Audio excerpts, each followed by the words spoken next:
Imagine a courtroom scene. Cram it full of the reek of terror, perspiration, and grimy crowds huddled in anticipation of verdicts. Toss in the rasp of brushes over paper, the sharp bite of ink in the air, and that unmistakable odor of authority. Blend in sandalwood smoke with musty records and raw despair. That's the vibe of a yamen in Suzhou during the 1630s. The pulsing bureaucratic core of one of China's wealthiest urban centers, a spot where fairness prevails, or fails, based on the silver slipped into the proper hands, a venue where you might witness a fellow forfeit his entire life by dawn and be transcribing his execution order come dusk. We're diving into that world this evening, not as sightseers eyeing manicured landscapes or textile exhibits. We're stepping into it fully through one individual's week, sensing all they'd encounter, inhale,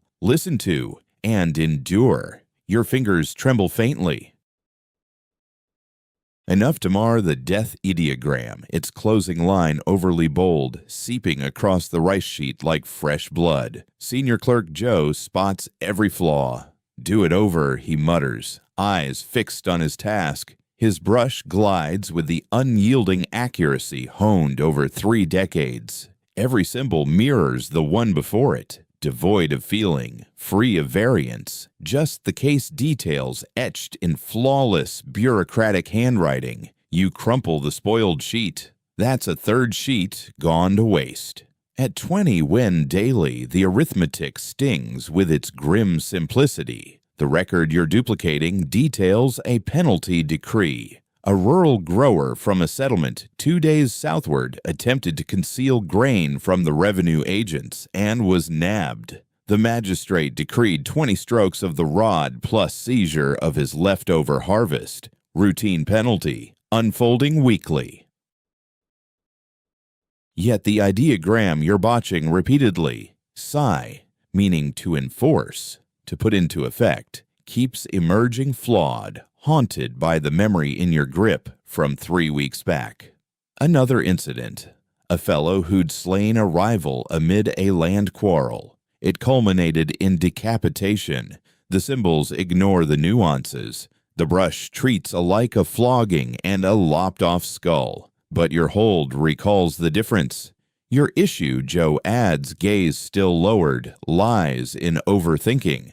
Copyists don't ponder. Copyists replicate. The magistrate ponders. The prefect ponders. Our role is to etch their deliberations into enduring script. That's all. He has a point, and you recognize it. 14 months on the job in the Suzhou Yamen have taught you Joe's infallibility on procedural details and his consistent blindness to anything deeper. You reload your brush. Attempt anew. Now the symbol emerges crisp. The Suzhou Yamen occupies the old quarter north of Pingjiang Road, squeezed amid a Buddhist shrine and an affluent rice trader's enclave, likely valued beyond the full governmental outlay. By local benchmarks, it's no grand edifice. Suzhou boasts its famed landscapes, intellectuals, and textile trade. The yamen amounts to a vast setup of functional offices, reception chambers, record vaults, detention areas, staff lodgings for those too strapped for their own homes, and the maze of tiny offices where scribes like you labor 12 hours daily, converting rulings into documents. The primary entrance orients southward, honoring tradition. Twin stone guardians bookend the portal, their visages eroded by 2 centuries of elements. The left one's countenance bears partial ruin. Legend claims a disgraced trader's heir, guilty of graft, bashed it with a mallet en route to his doom. No one's restored it. Perhaps it stands as a deterrent, or perhaps upkeep on carved rock takes a back seat to ledger keeping. You showed up in the 4th month of 1636 by the Western count, though Suzhou folk shun such measures. Locally, it's the 9th year of the Chongzhen Emperor's rule, and uttering his reign title aloud carries an air of jinxing fate. 9 years marked by dry spells, inundations, uprisings, and northern barbarian incursions. 9 years of an realm fraying at the edges. But empire woes weren't on your mind when heading to Suzhou. Your mother's sibling, an acquaintance from just 2 prior encounters, held a modest clerical post here and secured you a slot back in your hamlet. Such ties outshine skill, outshine the 3 years you devoted to literacy under the elderly tutor above the noodle stall in your settlement. You push those thoughts aside as much as possible. It's a 4-day trek westward into Jiangnan's terrain, where slopes rise and fertile paddies fade, a region scraping by even in bountiful seasons. Your father served as a leaseholder on farmland. The plot consisted of 3 mu owned by a landlord based in Suzhou who never bothered to show up. Your mother passed away when you hit 11, lost to complications in childbirth. At least your sister pulled through. She's 14 these days, likely wed by now to the boy from another tenant family. You headed out from there since prospects were slim for a 3rd son with reading skills. The eldest snagged the tenancy as inheritance. The middle one ended up serving in a merchant's home. You landed this position in Suzhou. Folks raved about it like some earthly Eden, avenues bursting with chances, landscapes rivaling paradise, ladies as stunning as brushstrokes on canvas, silk draped over everything. They nailed it on the silk front. The yamen rouses itself ahead of the whole town. That initial bell tolls at Mao, right on the edge of daybreak. Come summer, it's a pre-dawn jolt. In winter, pitch black lingers with fishy oil lamps flickering, belching out oily haze that marks up the rafters. You bunk in quarters shared with 11 fellow entry-level clerks. A stretched-out space up on the 2nd level of the East Annex, platforms lining either side. Every guy claims around 4 chi of width, about the span of a torso. Your bedding's a skimpy pad crammed with hay, swapped out bi-monthly before the dampness turns it foul. Suzhou's a sopping place. Mold claims it all. The racket from snoring's unreal. Wong, a couple spots away, bellows like a buffalo hacking through a chest cold. Chen, right next door, mutters away in his dreams, full-blown dialogues in some unfamiliar tongue. And night after night, one of you stirs to use the chamber pot, shuffling loudly despite best efforts. Privacy's a luxury for the learned elite or the highborn, not your world. Yet today feels off-kilter. You've lain there wide-eyed for a full hour, flat on your spine, tuning into the yamen's early murmurs as it shakes off sleep.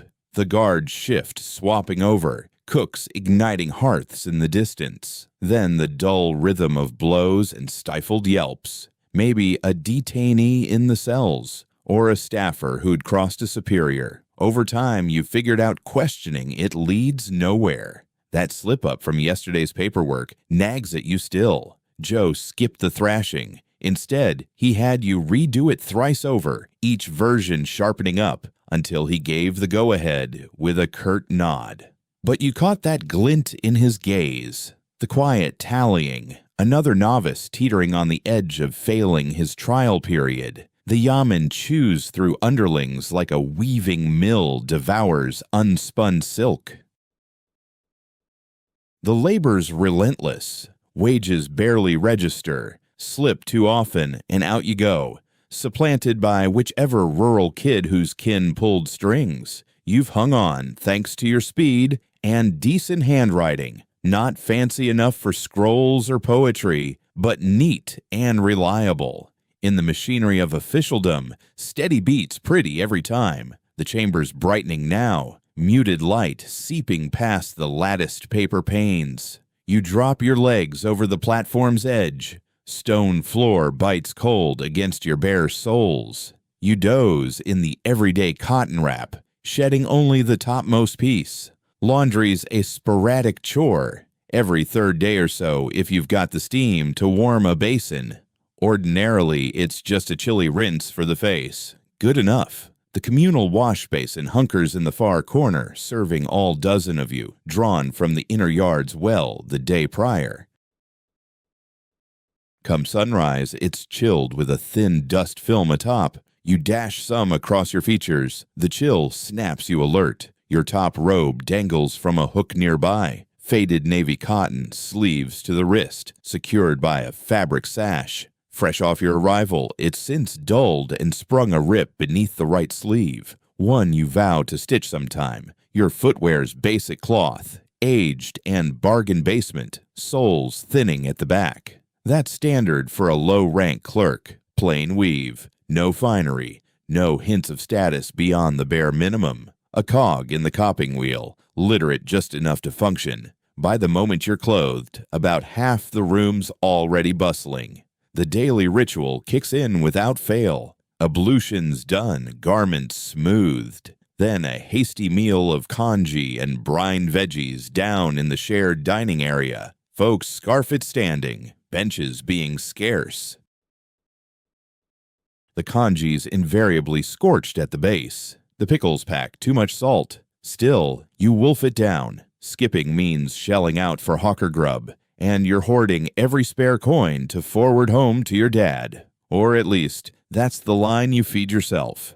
Truth is, tomorrow's a fog, and stashing a handful of cash strings beneath your pallet offers a sliver of choice.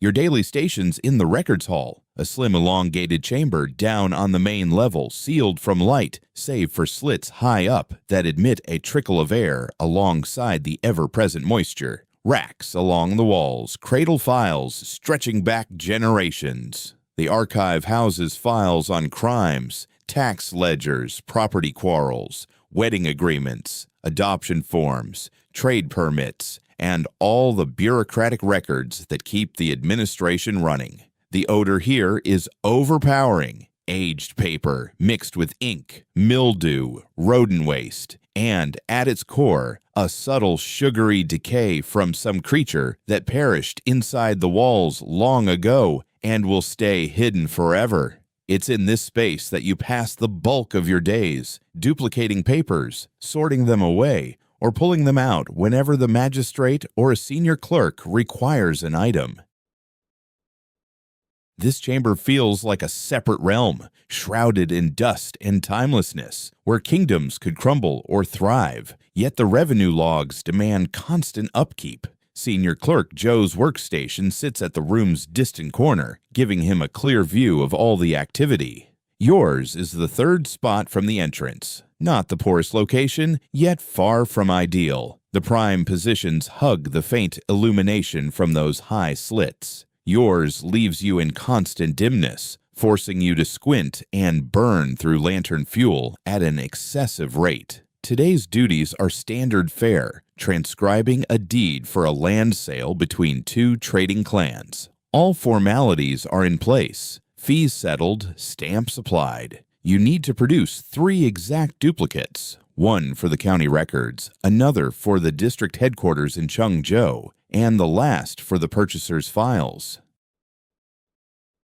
Precision is key. Every glyph must align perfectly, or the paper risks invalidation in legal proceedings. You've honed this skill. Your brush glides smoothly over the sheet. The phrasing is standardized legalese, so rote that it requires little mental effort. Proper nouns, timelines, acreage figures, the sum in silver tails, attesters, and authority marks. It's all so repetitive. Dull, yes, but vital. In Ming times, ownership only solidifies once it's inscribed and archived. Spoken deals hold no weight. The written record defines reality. Nearby, your fellow scribes labor quietly, punctuated by the rasp of pens, a stray cough, or a dust-induced sneeze. The place pulses with its own deliberate pace, the hum of officialdom processing data. You complete the initial version right as the morning chime sounds. 2 hours elapsed, 2 replicas remaining. Your hand throbs. The awkward posture, stooped at the table, grip precise, head tilted, leaves you rigid and pained by noon. Every entry-level scribe ends up with similar afflictions. Aching spines, tender arms, migraines from the eye strain. Joe calls it the toll of being able to read. While others ruin their frames through hard toil, yours suffers from enforced idleness. Stretching your digits and easing your neck, you begin the next duplicate. Magistrate Lin isn't warm-hearted, nor is he unusually harsh. He's all about precision. That's the common view, precise and upright. He's held the post in Suzhou for 3 years now. Prior to that, a minor role in Zhejiang. His earlier assignments? Unclear. Officials like him cycle through stations. None ever hail from the area they oversee, a rule meant to curb favoritism, though it merely shifts the graft to different players. Lin's around 45, slender with an elongated visage and a neatly groomed beard. He dons the mandated attire, deep blue garments bearing a rectangular insignia of his status on the torso, marking him as a 7th-rank administrator. Lowly in the vast hierarchy of the Empire's civil service, but he wields unchallenged power locally. Over 14 months, you've glimpsed him just 4 times. Lower clerks like you don't deal with magistrates directly. Joe liaises with Lin's personal aide, who briefs the head clerks, who then direct the novices. Still, the entire Yamen is familiar with Lin's standing. He insists on flawless protocol. Court convenes thrice weekly, adjudicating everything from minor larceny to homicide. He shuns overt payoffs. More accurately, he's selective about them. Subtle ones only. Cash outright, never. But offerings, services, networks, those slide by. Say a regional silk trader seeks a review of his boy's test results. The judge can't alter marks, but a glowing endorsement letter might follow. In thanks, the trader could contribute generously to Lin's preferred shrine. All parties gain. No coins pass openly.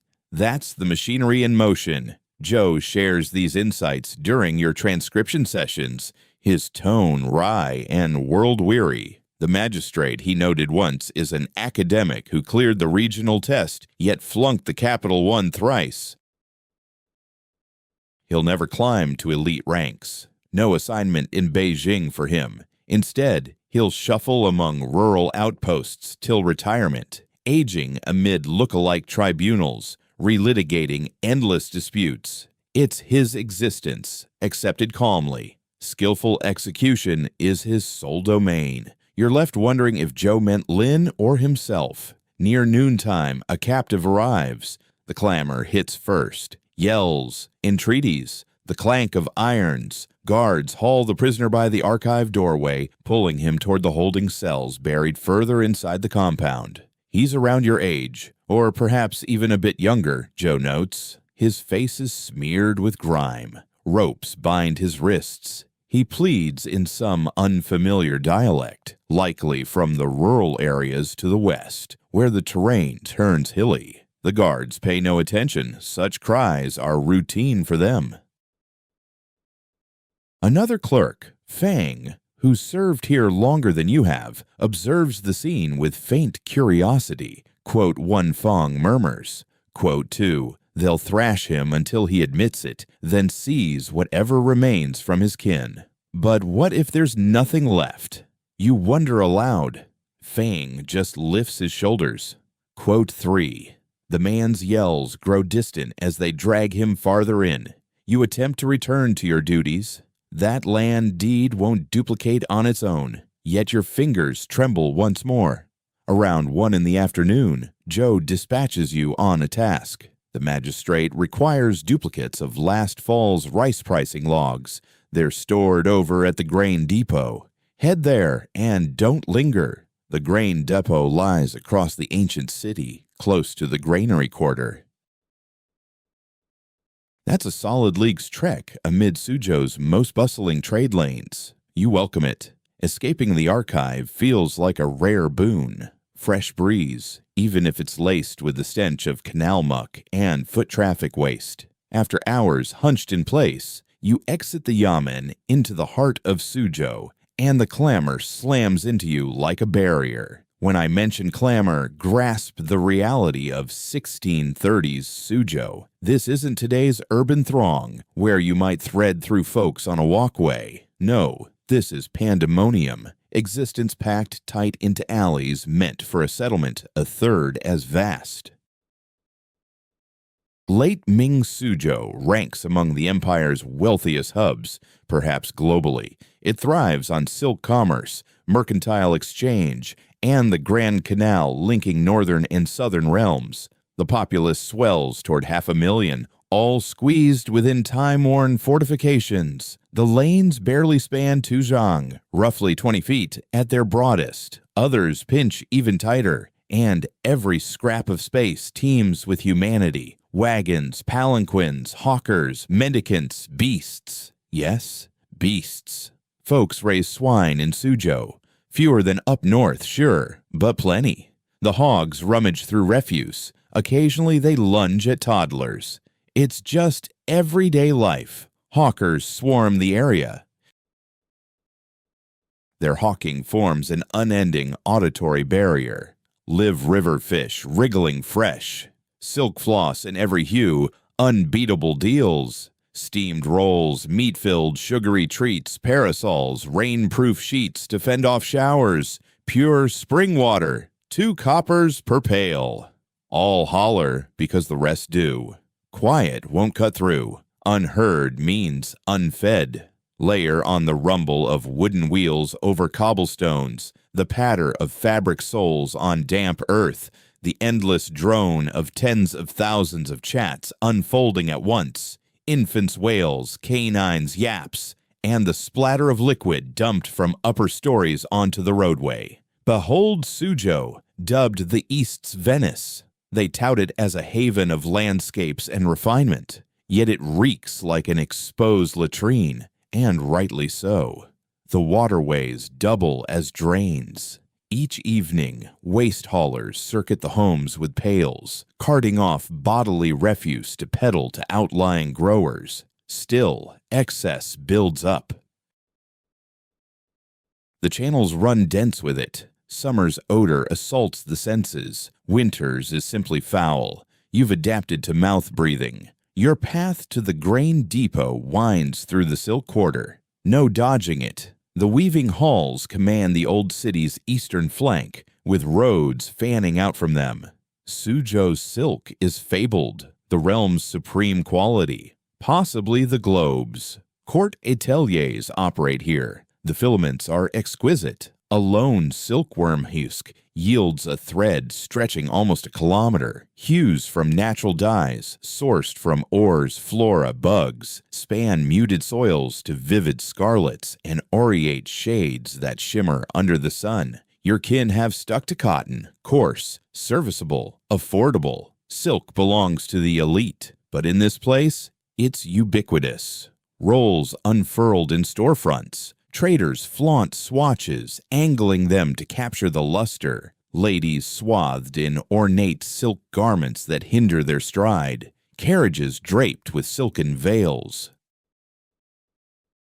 Even certain roadside flags are silken. The opulence borders on vulgar, founded on laborers earning wages akin to yours. The weaving halls aren't kind. Tales circulate. Kids barely 6 toiling in dye vats. Palms forever tinted, young women hunched over frames for 12-hour shifts, vision wrecked by their 20s, mishaps involving the scalding water for treating silkworm cocoons often lead to severe burns, crippling injuries, or even fatalities. Yet the resulting silk remains stunning.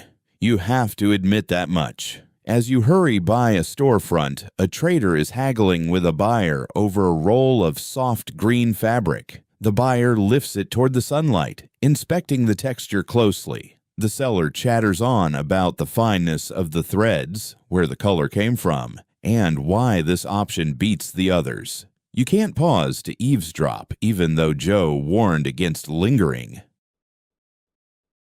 Still, you overhear the staggering sum, 12 taels of silver for just that one roll. 12 taels. Your annual earnings hover around 1.5 taels. That silk represents 8 full years of your toil. You press on. The roads twist and turn without mercy, so you follow the locals' lead and stick to the waterways. Suzhou rises from the waters themselves. The mighty Grand Canal skirts the outer walls, while a web of narrower channels threads through the ancient heart of the city. They double as roadways, drains, and pathways for travel in one go. You stroll the slightly elevated stone edges, which offer a slight edge in visibility and spare your shoes the deepest muck and grime. The waterway ahead is the Pingjiang River, cutting a north-south path right through the historic district. Flanking it stand weathered homes with lime-washed sides and dark tiled peaks, their rear entrances spilling straight onto the flow. Laundry ledges jut out over the water. Arches of stone span the gaps every 100 zhang or so, their surfaces polished glossy from ages of passing steps. The liquid runs murky brown, sluggish almost to a standstill. With little motion to speak of, debris drifts lazily, bits of produce, lifeless fish, odds and ends best ignored. Still, the channel buzzes with activity, low-slung wooden skiffs tugged by men in woven hats, heftier vessels laden with cargo, and tiny reed-like tubs where sellers hawk meals right off the surface. A noodle vendor catches your eye, the aroma of simmering stock wafting from his onboard fire pit. He calls out his rates, 3 wen per serving. Tempting enough, but your morning meal still holds you. Nearby, a lady scrubs linens on a rocky ledge, pounding away with a flat stick in steady thuds that blend into the urban rhythm. Little ones scamper along the brink, which seems reckless. The channel's poisonously dirty, and drownings claim lives all too often. Local guardians appear to accept the risk, though. Those who make it through boyhood in Suzhou come out hardened. You traverse a sturdy stone arch. Its curve clears enough height for vessels to slip below without their pilots crouching. Etchings mark the balustrade. Initials, years, some rough sketches. One reads, "Heaven is high and the emperor is far away," on the south face. Legally treasonous, sure, but no one's scraping it clean. It might date back generations. At the span's crest, the vista opens up, the river extending both ways, rooftops jammed shoulder to shoulder. Far off, towering over all, looms the North Temple's pagoda, a Song-era marvel from over 500 years past, 9 tiers strong. It dominates views across the old quarter, torched and restored, zapped by bolts and mended. It persists much like Suzhou, like the realm at large, weathering deluges, blazes, uprisings, shifts in power, because endurance is its only choice. The granary depot squats close to the north storehouses, plain compared to the yamen, but vital for keeping the populace fed. Here, they tally rice values, document inflows of staples, and monitor Suzhou's provisions in real time. Plenty seasons mean routine drudgery. Lean ones spell famine or worse. Lately, this era's been heavy on the scarcities. You approach the gatekeeper, a weathered fellow, pushing 60, his skin like cracked hide. Quote 8, you announce. Quote 9, he peers at you through narrowed eyes. Quote 10, the elder mutters a sound of acknowledgement, skipping any verification, and gestures you in. Inside, the air carries the odor of aged grain, stale, faintly damp, the tang of provisions bagged long-term, drawing in pests like weevils. The archive mirrors your own back at the office. Racks of ledgers, that same lingering staleness. Only here, it's sorted by season and crop. Rice, wheat, millet, covering yields, market swings, delivery logs. Your guide fetches a hefty ledger and passes it over. Autumn rice rates, weekly breakdown, keep it safe. You accept it with care. The weight suggests 50-odd sheets crammed with details. Back by morning, you promise. You will, or else. Lose those, and Lynn takes my neck, then I take yours. He's no doubt in earnest about that. Heading homeward, you stroll past a street seller hawking xiaomi, steamed dumplings. The scent wafts over you, irresistible. Pork mingled with ginger and garlic, rising from bamboo steamers. Your belly rumbles loudly. You skipped lunch after that morning congee. The seller notices your gaze lingering. Quote, 14. 2N? That's a fair price. A handful of coins jingles in your belt pouch, funds from Joe for the task, just in case some fee arose. You ought to resist. Stash it away. Remit it to your family.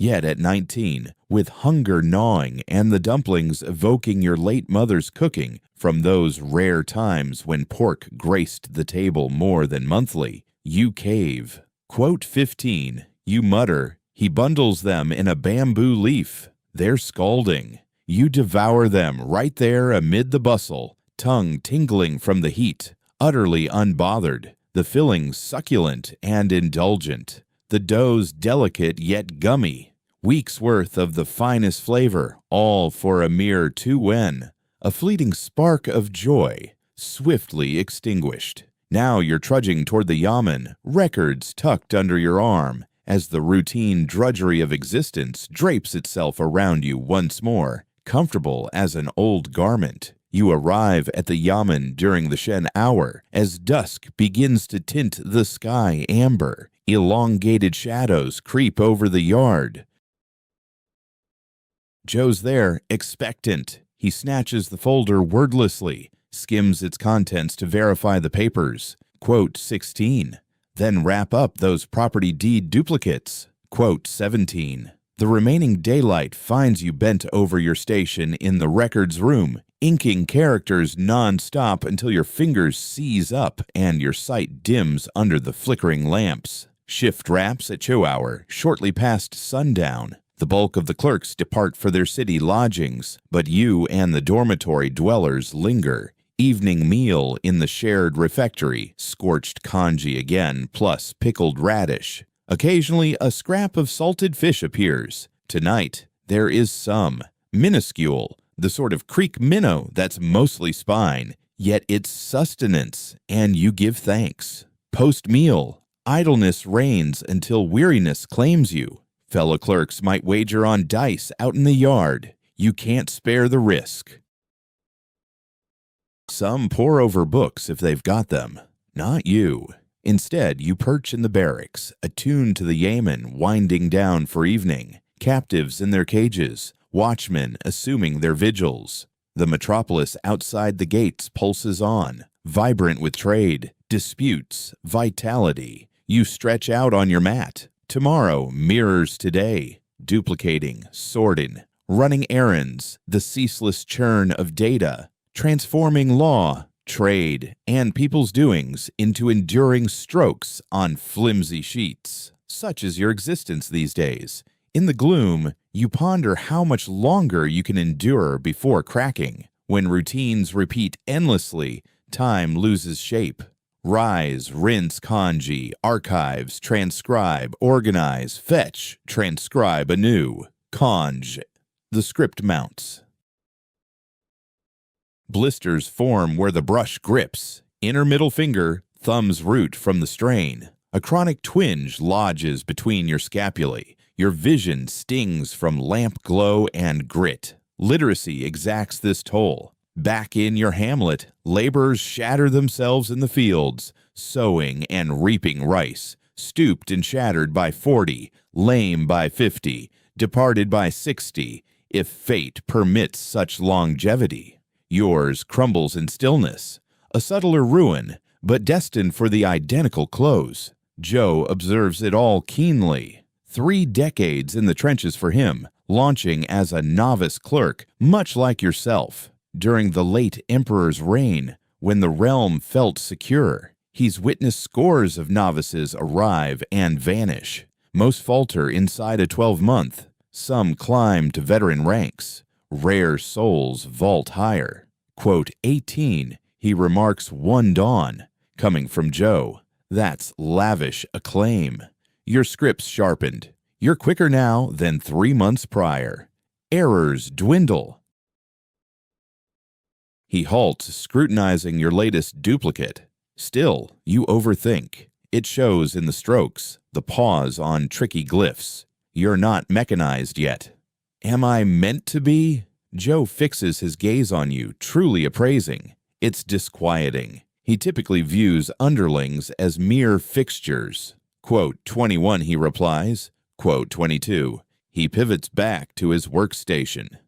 Quote 23, you feel the urge to protest, to insist that there must be another path, a method to handle this role without sacrificing the piece of you that still distinguishes justice from injustice. Yet at 19, with no future in sight and no other choices, you simply load your brush with ink and continue transcribing. 3 days pass before they drag the same prisoner back along the archive hallway. You know him at once, the fellow from the tax-dodging affair. He seems utterly transformed. He's struggling to stand, the guards practically carrying him. His features are puffed up, one eye sealed shut. Bandages soaked in blood cover his hands. The thrashing was methodical and severe, the sort meant to force a guilty plea while stopping short of death. No more yells escape him. Only faint whimpers accompany each inhale, like a wounded creature. The guards pull him beyond your station. One munches on a steamed bun, savoring it unhurriedly, indifferent to the wrecked figure in his grip. You observe as they vanish in the direction of the holding areas. That scum attempted to falsify his grain yield, remarks Fang from the adjacent table. Claimed it was merely 3 Dan, but it was nearer to 5. Revenue agents dug it up in his yard. That's why they worked him over. Fang lifts his shoulders dismissively. What would you expect? Deceiving the Emperor's agents is illegal. Besides, the magistrate has to set precedents. If not, every grower in the district will start concealing their stores. So they torment him, you think. This isn't torment, Fang counters flatly, as if noting the time of day. Torment comes with the weightier tools, the deliberate shattering of limbs. What happened is merely discipline. You'll adapt, he continues. Eventually you cease viewing them as individuals. They turn into mere records, documents awaiting handling. It simplifies everything. You resist that simplification. Yet you sense its onset, the gradual fading of compassion, the insidious detachment that lets you inscribe a death warrant steadily without trembling fingers. Joe had it spot on. You're turning mechanical or shattering. Difficult to say which path prevails. Midway through the week, on the 5th day, Joe summons you to his station. I've got a particular task for you, he announces.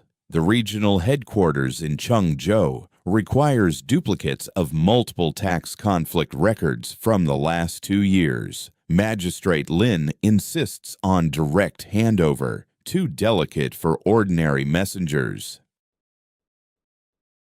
Chang, that's the provincial hub, roughly 50 li northeast of Suzhou. A full day via canal boat under favorable conditions. Quote 30, you inquire? Quote 31, he passes over a carved wooden pass, evidence of your authorized duty. Quote 32, quote 33, quote 34, it's your initial venture with real significance. The first departure from Suzhou in the 14 months since you started here. Excitement or anxiety should stir, but instead, duty's burden settles heavily. These aren't ordinary duplicates. Tax frictions imply finances, which draw influential eyes. A single error seals your doom. Your possessions are few, so preparation proves straightforward. An extra cotton garment, worn thin yet laundered. A pouch holding leftover rice in lotus wrappers, purchased from a stall by the yamen for 2 wen. A reed flask for water. The permit. The papers bundled in waxed fabric against dampness. Your fellow scribes observe your readiness with equal parts jealousy and sympathy. Debut on the Grand Canal? Queries Wong, who served 3 years beyond your tenure. Quote 36. Quote 37, sound counsel. Another smirks. Quote 38. Quote 39. Quote 40. You commit it to memory. Fuel up beforehand. Secure your pack. Avoid the water. Basic precautions. You rouse before the initial chime. The barracks remain shadowy and hushed, save for Wang's rumble and Chen's murmurs in slumber. You attire yourself softly, collect your bundle, and exit stealthily. The dim hours before sunrise feel uncanny. The enclosures stand deserted. Sentries at the gates doze on duty. The detention blocks lie still. The captives either at rest or too exhausted for disturbance. You depart via the lateral entrance. Suzhou's lanes are all but vacant. Only now does the town hush, in that fleeting interval as darkness lifts and light stirs, before the neediest hawkers awaken. The canal dock lies a short way east of the Yamen, right by one of the water gates in the ancient city wall. In the distance, past the wall, the Grand Canal stretches out, dwarfing the modest local channels. It's one of China's monumental feats of engineering, 1,000 li of man-made waterway linking Hangzhou in the south to Beijing up north. That's the route rice from Jiangnan takes to nourish the capital, the path for transporting goods across the realm. It's the empire's lifeblood, and soon you'll be journeying along it. Even at this dawn hour, the dock buzzes with activity. Barges of various lengths are tied up along the sturdy stone wharf. Laborers hustle to load supplies, bags of rice, bundles of silk, wooden boxes of tea, casks of preserved fish. The air hangs heavy with scents. Damp river, stacked wares, human exertion, and the acrid whiff of charcoal from braziers where crew members brew their first tea of the day. You present your travel permit to a fellow who seems in charge of embarkations. "Chengzhou?" he inquires. "That's me," you reply.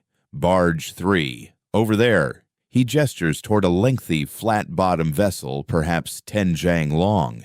Its wooden hull shows the scars of time, repaired in spots. Midway along, a modest, enclosed shelter houses either freight or fare-paying travelers. The forward and aft sections remain exposed deck. About a dozen fellow passengers have already settled in, merchants judging by their attire. A handful of officials clad in formal garb, some families with young ones, and a few others who could pass for wanderers, dealers, or even swindlers.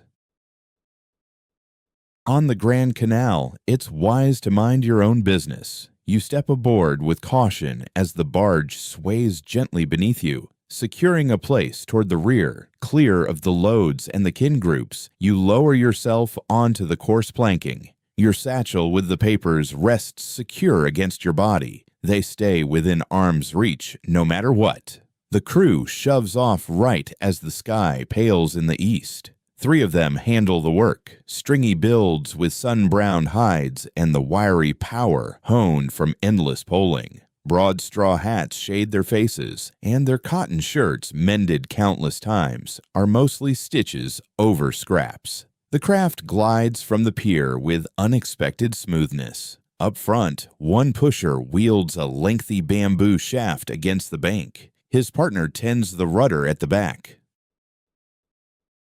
The third perches centrally, overseeing the lone sail, still reefed for the moment, poised to unfurl once they navigate beyond the urban confines into the breezier main channel. Suzhou fades into the haze astern, the fortified walls, the spire of North Temple's pagoda, the tangle of rooftops pierced by wisps of smoke from breakfast hearths. Viewed from the waterway, the place almost charms. None of the grime, the crush of bodies, the raw want in sight. Just the graceful arch of spans, pale walls capped with dark tiles, willows fringing the edges. A deception, sure, but an alluring one.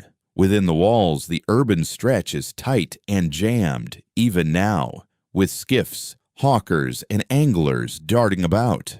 Yet once through the water gate and into the true Grand Canal, the vista expands. Here it's roughly 50 jang across, the murky greenish current drifting lazily northward. Solid stone revetments guard both sides, dotted with willows.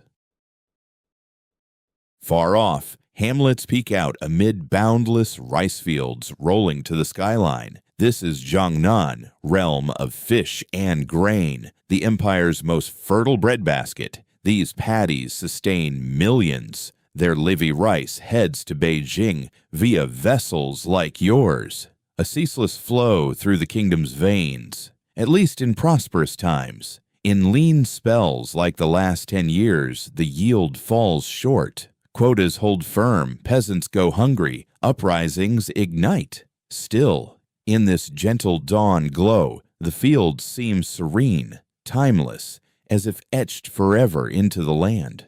Yet another illusion. The trader closest to you is around 40, plump and prosperous in a silk gown worth more than your 5-year wage. His 2 attendants lug his gear, faces etched with gloom. He catches your glance and offers a curt dip of the head, nothing more. Traders rarely chat with clerks save for bureaucratic favors. Opposite, a modest household, parents and 3 kids, all below 10.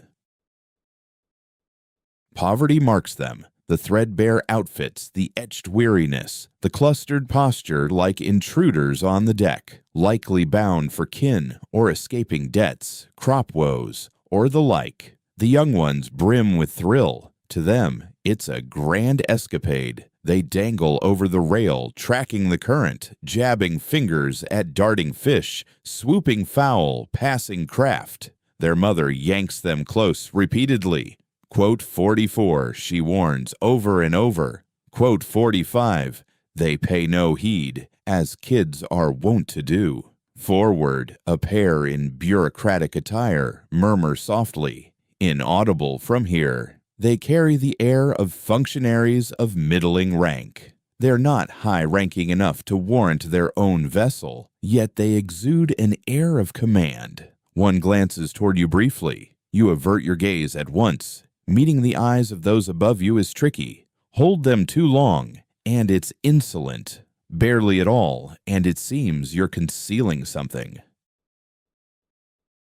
Instead, you focus on the river. The Grand Canal isn't a work of nature. Every li was excavated by laborers' hands. Countless thousands toiled across generations. Its earliest stretches trace back more than a millennium. Rulers extended it. Successive dynasties kept it functional. Such an immense, timeless endeavor blends into the terrain, as if it grew there organically, not crafted by people. Still, signs of human effort abound. Sturdy stone levees, sluices regulating the flow, bridges spanning the waterway at set distances, side channels diverting water for crops. Beyond engineering, this canal declares imperial might. It proclaims the realm's power to mold the earth.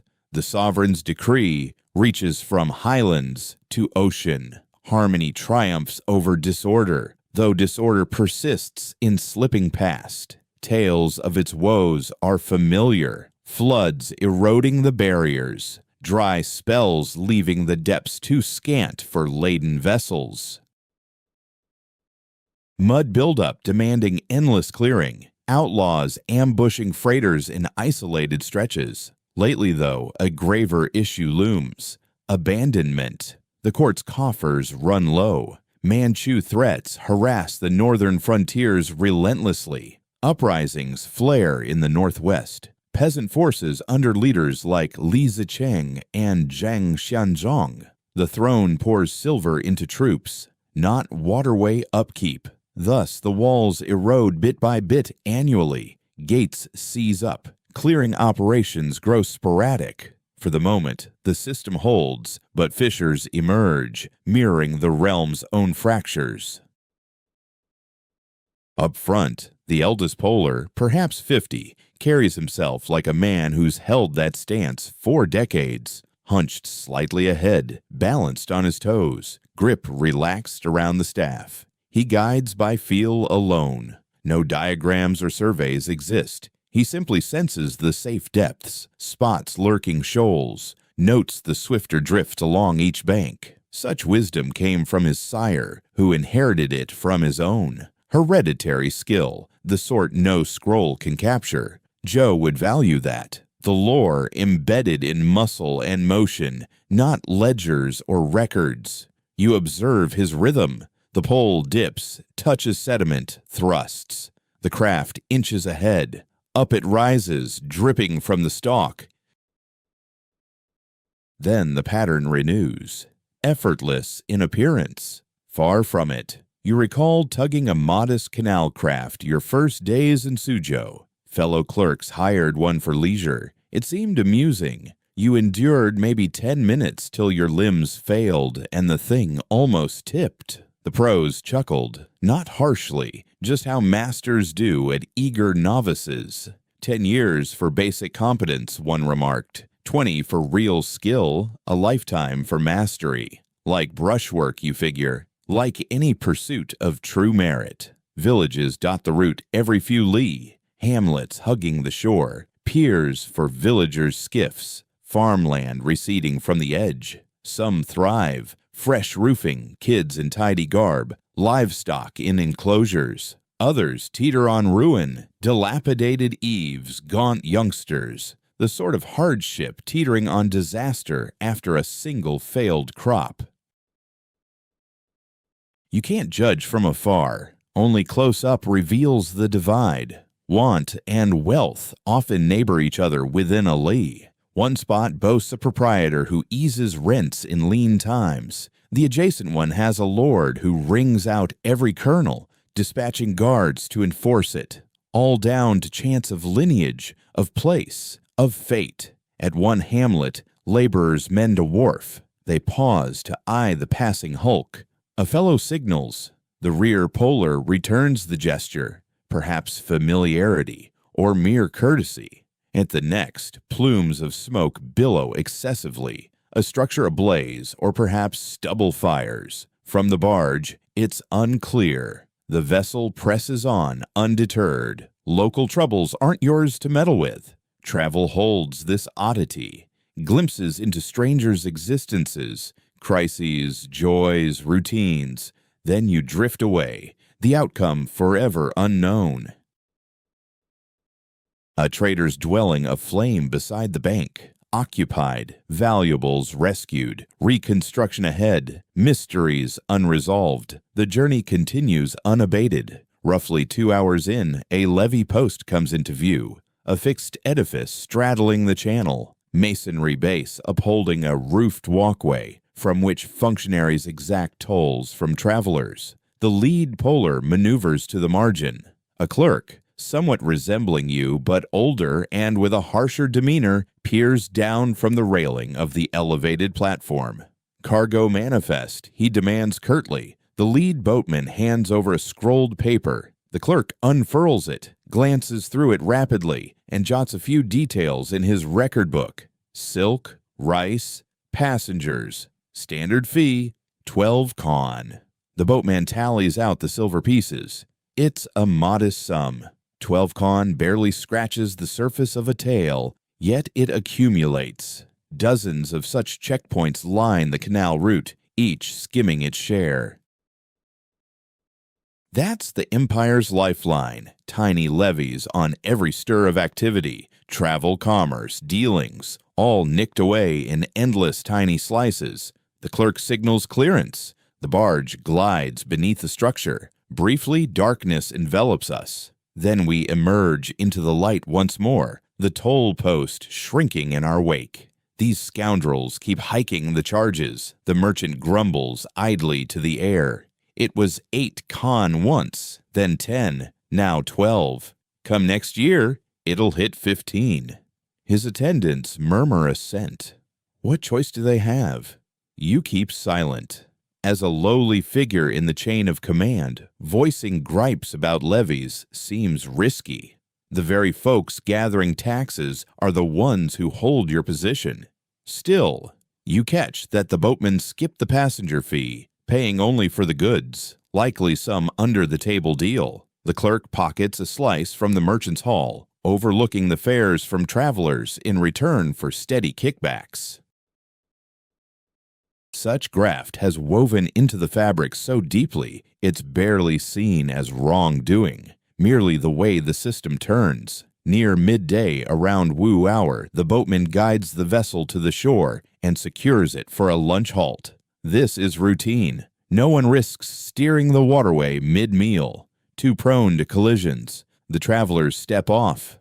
A few head toward the adjacent hamlet, a mere huddle of dwellings and a modest shrine. You and others linger by the barge, consuming whatever provisions they've packed. You unfold your lotus wraps. The rice within has cooled and stiffened a bit. You consume it regardless, scooping with your hands as you lean against a willow trunk on the bank. The boatmen dig into their provisions, rough loaves and some brined greens. They finish swiftly, methodically, then spark up slender bamboo pipes and puff away while awaiting the group's return. Tobacco's aroma blends with the canal's tang and the paddy's earthiness.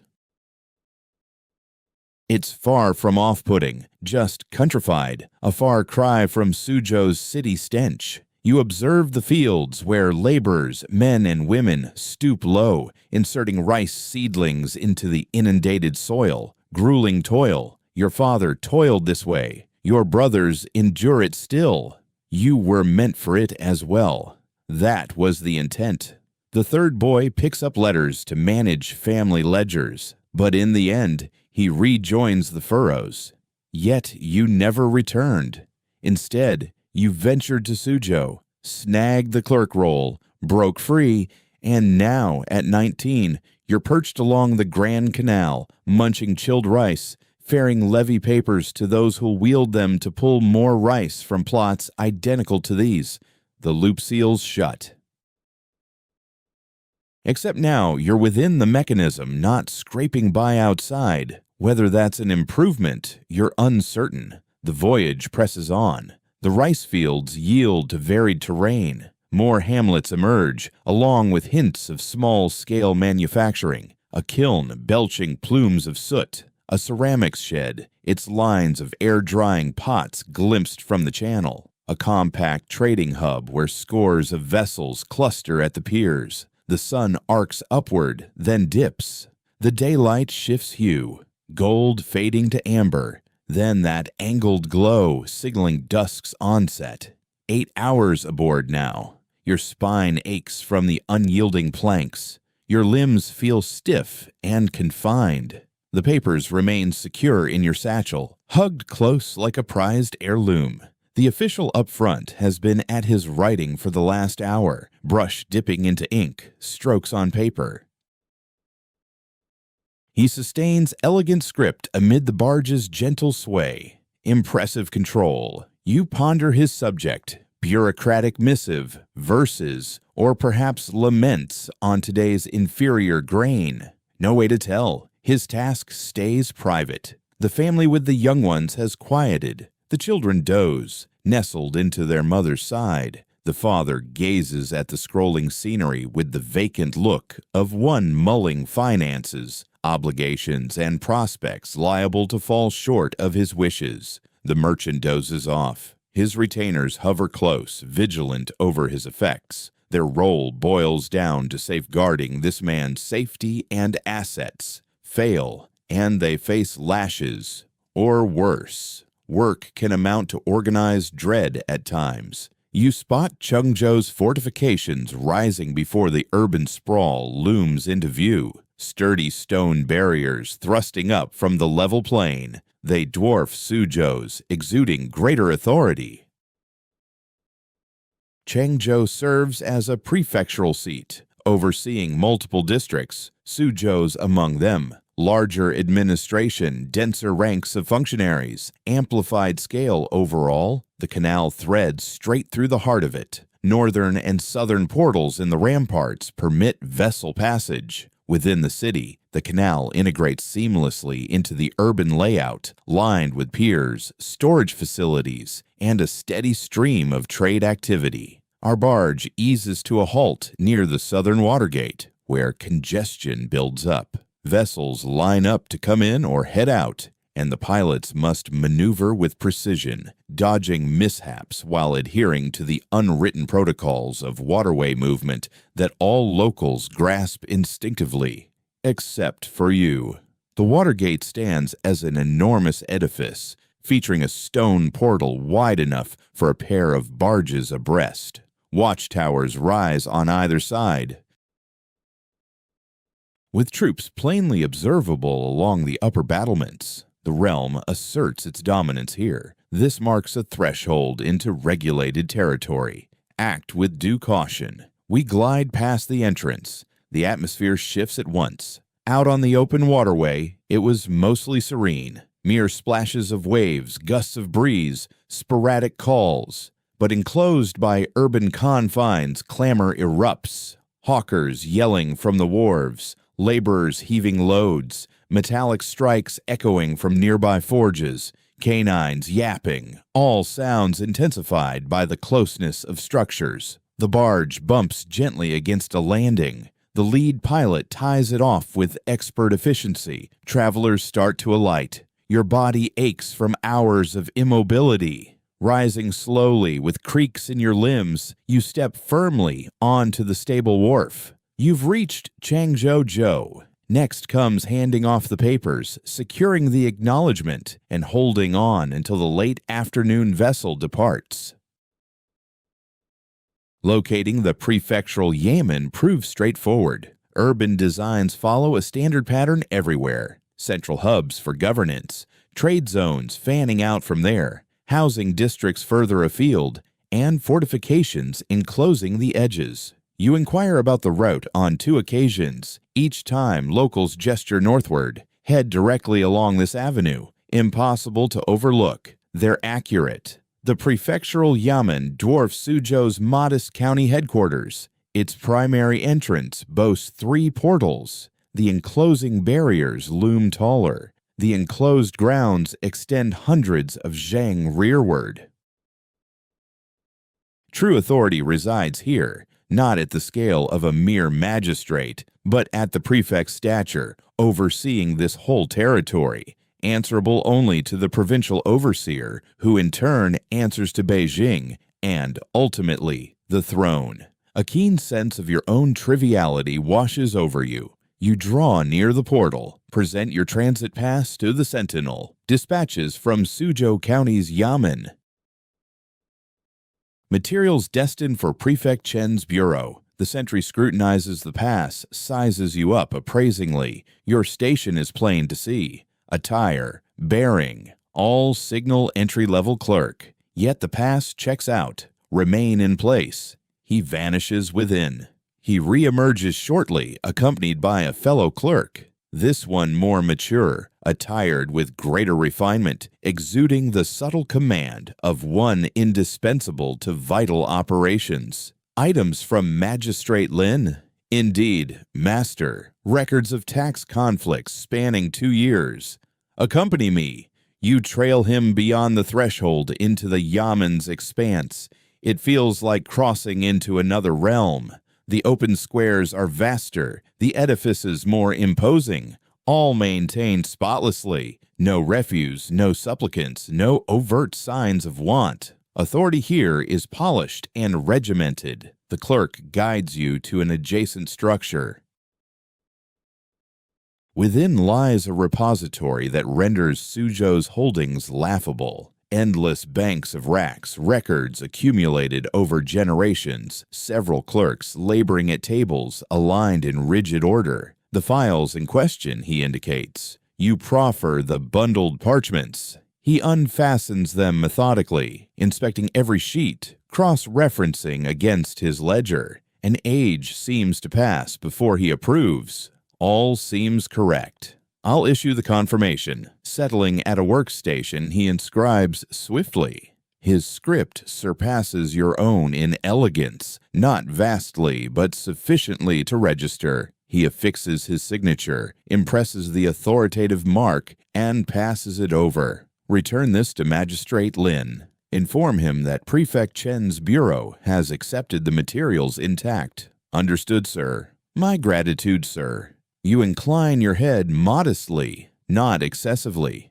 Your position warrants courtesy, but not obeisance. The clerk's focus has already shifted elsewhere. He pores over the initial file, reviewing, jotting annotations. You exit unescorted. The return barge won't depart for a couple of hours, perhaps a trio. You might proceed right to the pier and linger. Prudent, that.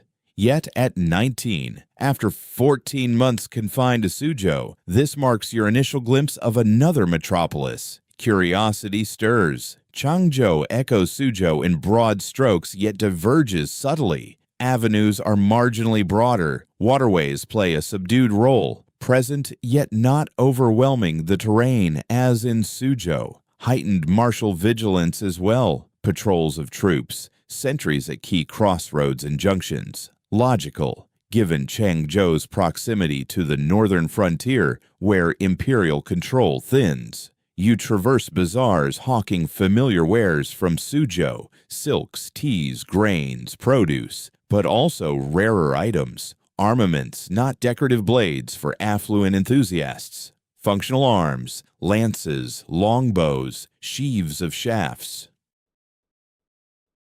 Purchasers claim them. Folks around here must be bracing for trouble, judging by the purchases. You stroll past a temple, its design screaming Buddhist vibes. Incense drifts lazily from the entrance. From within, the rhythmic drone of monks' chants fills the air during their sunset rituals. Religion's never been your thing. Your kin just honored forebears and neighborhood deities out of custom, not deep faith.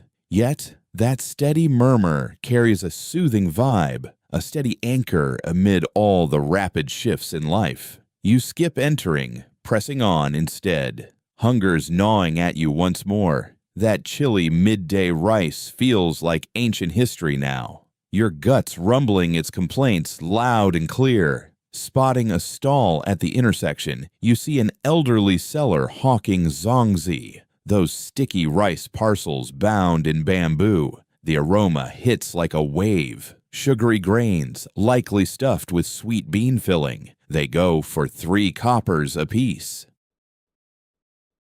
She's a crone, etched by years, her fingers flying with expert ease as she bundles leaves around the sticky mix and stuffs. You've got coins left over from the allowance Joe handed over for the job. Sure, protocol says hand back the spares, but he never bothers verifying. And right now, starvation's winning.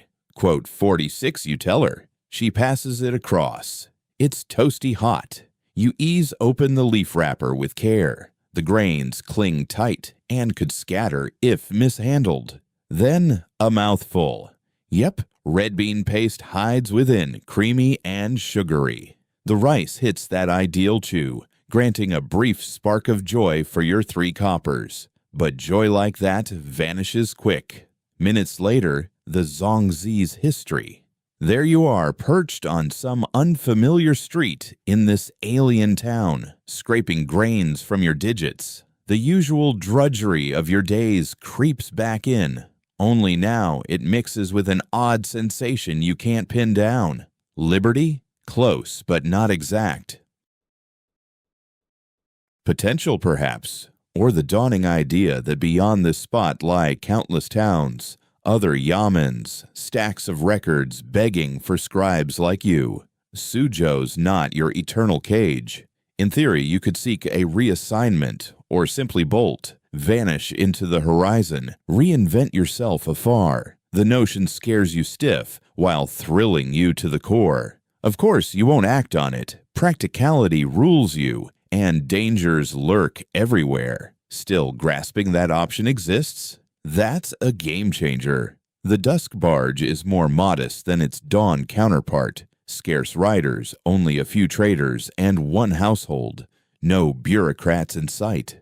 The return voyage hums with silence. Twilight deepens. Rice fields melt into shadow. Hamlets shrink to scattered flickers as households kindle evening lanterns. You claim your earlier bench. The paperwork's vanished, swapped for the endorsed slip. Valuable still, needing safeguarding, yet oddly lighter in your grasp. Task accomplished. No losses, no blunders, no thefts or plunges into the drink. In Yaman terms, that's pure triumph. The trader beside you differs from the mornings, youthful, jittery. His eyes dart to the glooming shores, braced for outlaws to leap from the murk. Perhaps he's toting valuables. Or maybe just skittish. Can't fault him either way. Waterway raiders are no myth. They strike at twilight or crack of dawn when sight's tricky, row in from tiny craft, snatch their haul, melt into the tangled channels before pursuit stirs. The crew's wise to it, eyes sharp on waves and edges. One fellow sports a hefty blade sheathed at his waist. Missed it earlier, but it gleams now. Trouble stays away. The trip unfolds smoothly. Often boredom's the finest result imaginable. You arrive at Suzhou as night fully claims the sky. The town's glow spills from afar along the water, myriad oil lamps and tapers weaving a hazy halo over the ramparts. The waterway portal stands ajar, sentries at their posts. They signal the barge past San's search. Everyday flow.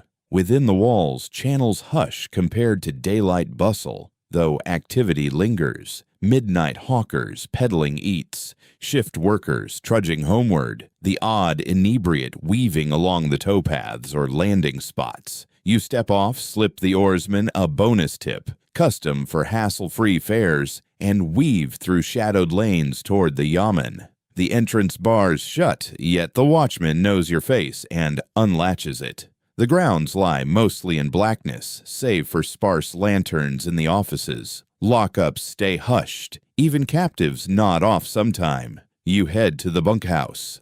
All snore away, but Chen, perched on his pallet with a tome open under flickering candle. "How'd the trip go?" he murmurs. "Like any place, only grander," you reply. Word is, you flop onto your mat, skipping the undressing ritual. The voucher nestles secure in your sleeve. Come dawn, it'll go to Joe. Routine kicks in then, but exhaustion drowns out worries tonight. Eyes shut, and slumber crashes over you at once. Joe takes the receipt from you silently, giving only a curt nod before stowing it in its proper place. He hands over yet another pile of papers for you to duplicate. The journey to Changzhou feels like a distant memory, as if it never occurred at all. Once more, you're ensnared in the familiar grind, rising at dawn, cleansing yourself, sorting records, then endless replication of texts. Yet a subtle change has taken root inside you, something elusive that defies easy description. Perhaps it's the realization that existence extends far beyond this repository of scrolls, that distant towns, other administrative halls, and varied existences unfold outside these confining barriers. Or it could be a more ominous insight, an emerging recognition of the empire's precarious state. The realm persists through sheer habit and lingering force. Fissures are broadening.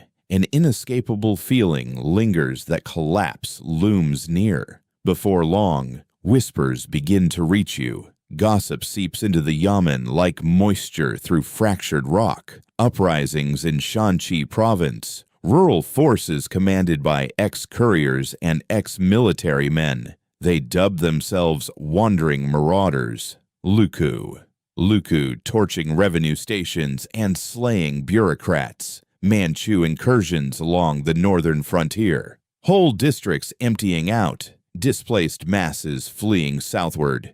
Arid conditions in the northwest. Hunger expanding. folks gnawing on tree rind, even turning to cannibalism. Amid this turmoil, levy demands remain unaltered. Officials persist in their collections. Piles of paperwork accumulate in storage. The imperial mechanism grinds onward, oblivious to its own disintegration. You transcribe a deed for farmland. You duplicate a punishment decree. You replicate a levy evaluation. Your hand remains steady now.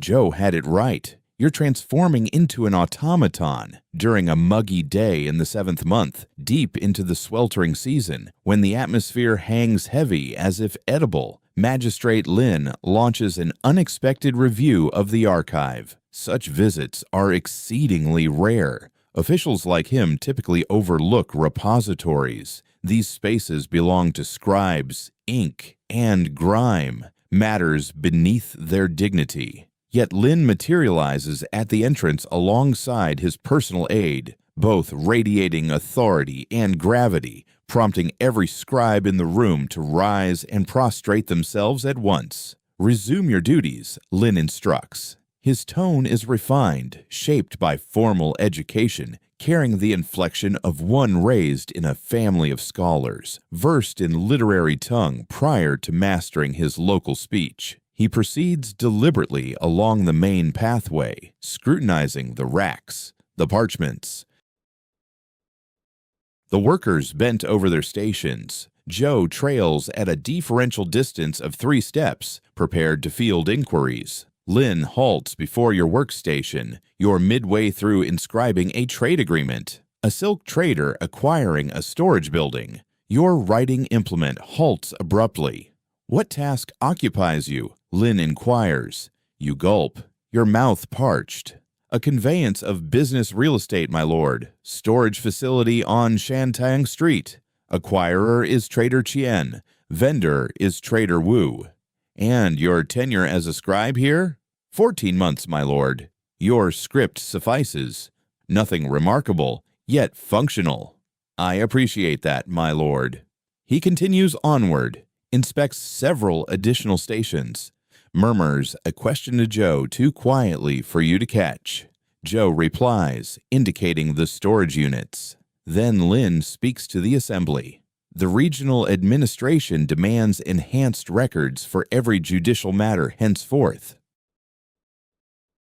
Each verdict must include not only the routine summary, but also thorough accounts from observers and the judge's rationale. This will demand extra effort from each of you." He halts, scanning the scribes. "I require precision and efficiency. Mistakes will face consequences. The realm faces trying circumstances. Thorough records transcend mere procedure. They uphold stability and equity amid encroaching disorder. It's an effective address polished through practice. The sort an official delivers to rally fatigued, scantily compensated underlings. It alters nothing fundamental. The labor stays relentless. Compensation remains sparse." Still, Lin concedes the scribe's contributions hold value, more than many superiors might admit. Lin departs. The archive seems to breathe out in unison. Joe heads back to his spot and promptly distributes fresh assignments. Begin recording testimonies for the brigand incident from the prior week. Finish by dawn. The fleeting hint of purpose fades away. Return to the duplication, perpetually duplicating. The summer heat in Suzhou proves merciless. Moisture weighs down like a burden. Waterways grow foul and motionless. Odors sharpen decaying plants. Excreta from people. Corpses of fish drifting upward in murky shallows. Inside the archive, the warmth traps you. Walls of rock, stacks of sheets. Absent any breeze. High slits near the roof admit daylight, but no relief. The oil lights contribute their warmth. By noon, sweat soaks through everyone's attire. Your garments cling uncomfortably. The ink flows too freely in the warmth, complicating the strokes. Sheets draw humidity, turning pliable and liable to rip. You sip water without cease. The almond's well runs deep, yielding fairly pure liquid, yet thirst never abates. Your urine darkens. Headaches throb from fluid loss and visual fatigue. Fellow scribes endure the same afflictions. Wong's got this itchy rash breaking out beneath his arms. Fang's fingers tremble from sheer exhaustion. Joe appears worn out and gaunt himself, even if he never utters a word of protest. Nights bring little rest. The dormitory feels like a sweltering oven. Guys sprawl on their raised sleeping benches, yearning for any hint of wind that refuses to stir. A few haul their mats into the open yard and doze beneath the night sky, braving swarms of mosquitoes just for a shot at milder temperatures. You give it a go one evening. The bugs are ruthless. You end up swatting at your flesh all night long, getting almost no shut-eye. And by the following evening, you're back inside the dorm, preferring the oppressive warmth over the relentless biting. No choice feels tolerable, only varying levels of discomfort. The ghost festival Chongyuan Zhongyuanjie arrives smack in the center of the 7th lunar month. That's when the underworld's portals swing wide, letting the souls of the departed wander back to mingle with the world of the living. It ranks among the biggest celebrations. The Yamen grants all staff a half-day holiday. Not even the machinery of government can ignore the otherworldly. You pass your morning in the archives like always, but come woo hour, right around noon, they let you go. The whole city has changed its face. Strings of paper lanterns dangle from every corner. Clouds of incense drift through the avenues. Households lay out gifts for the spirits. Meals, fake currency, cardboard models of homes, attendants, and fine possessions, all destined for the flames so the deceased might savor them beyond the grave. The waterways brim with drifting lanterns. Tiny boats of folded paper, each bearing a candle, glide along the flow, turning the channels into shimmering streams of glow. There's a poignant beauty to it all, scores of tiny fires inching lazily along the water, every one a quiet wish or a nod to the past. You pick up a bit of incense and some spirit money from a street seller. Not a lot. Just 3 incense rods and a modest pile of the paper notes. It's the extent of what your pockets allow. You locate a modest temple close by the yamen. No imposing structure, merely a local devotional spot with a handful of idols, a rock slab for offerings, and faded blooms from prior worshippers. You ignite the incense and stick it into the sandy vessel atop the altar. Slender wisps of gray smoke curl upward. You're uncertain whose memory you're saluting. Your mother, most likely.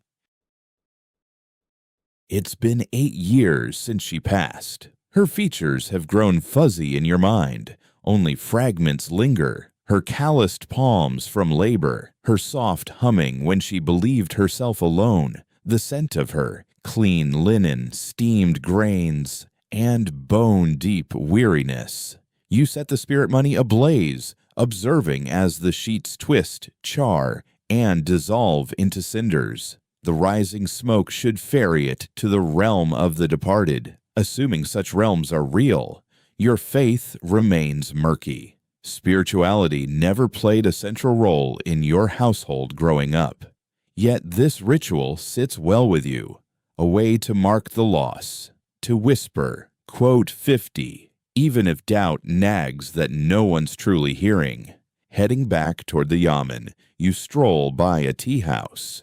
Its door stands ajar, revealing scholars within, sipping brew and debating heatedly. Such scenes are routine in Suzhou. The place teems with learned men.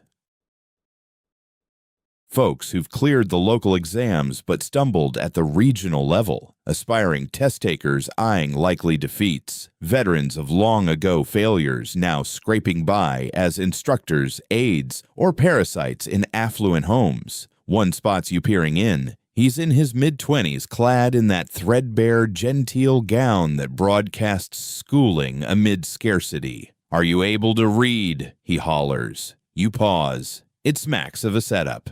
Yes? Step in then. Help us resolve a dispute. You ought to hurry on to the yamen, but intrigue pulls you closer. You enter. The spot is modest and packed. Academics cram every bench. The air carries notes of steeped leaves and pipe smoke. Tomes and parchments litter the surfaces.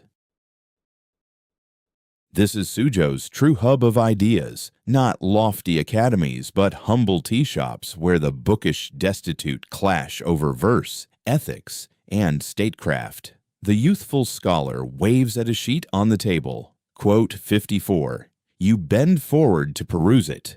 It's a traditional verse on fall foliage and banishment. The symmetry falters in truth. The rhythm of tones in the latter line clashes with the opener. A fine point flaw detectable only by those versed deeply, but you spot it. That second line needs ping ping ze sheng, you point out, not ping ze. The sounds fail to harmonize. The young man pounds the table in victory.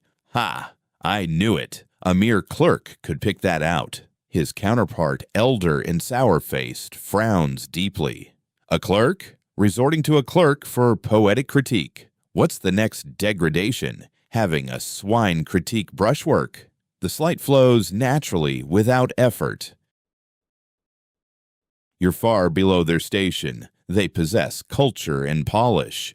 You're no more than a drudge with documents. Time to depart. Time to incline your head and beg pardon for meddling in their vital exchange. But your voice cuts through unbidden. That swine could likely discern more flair than the fool who penned those lines. The room goes still. Then the younger one bursts into genuine mirth. This one's got spirit. Pull up a seat. Join us for tea. I can't. Got to return to the yamen. They're idle today. Ghost festival and all. The wheels of admin grind to a halt. Sit. You sit. The brew tastes awful. Cheap, over-brewed leaves served barely warm, but it's on the house. And, for once, these guys are chatting with you as if you're one of them, something that almost never occurs.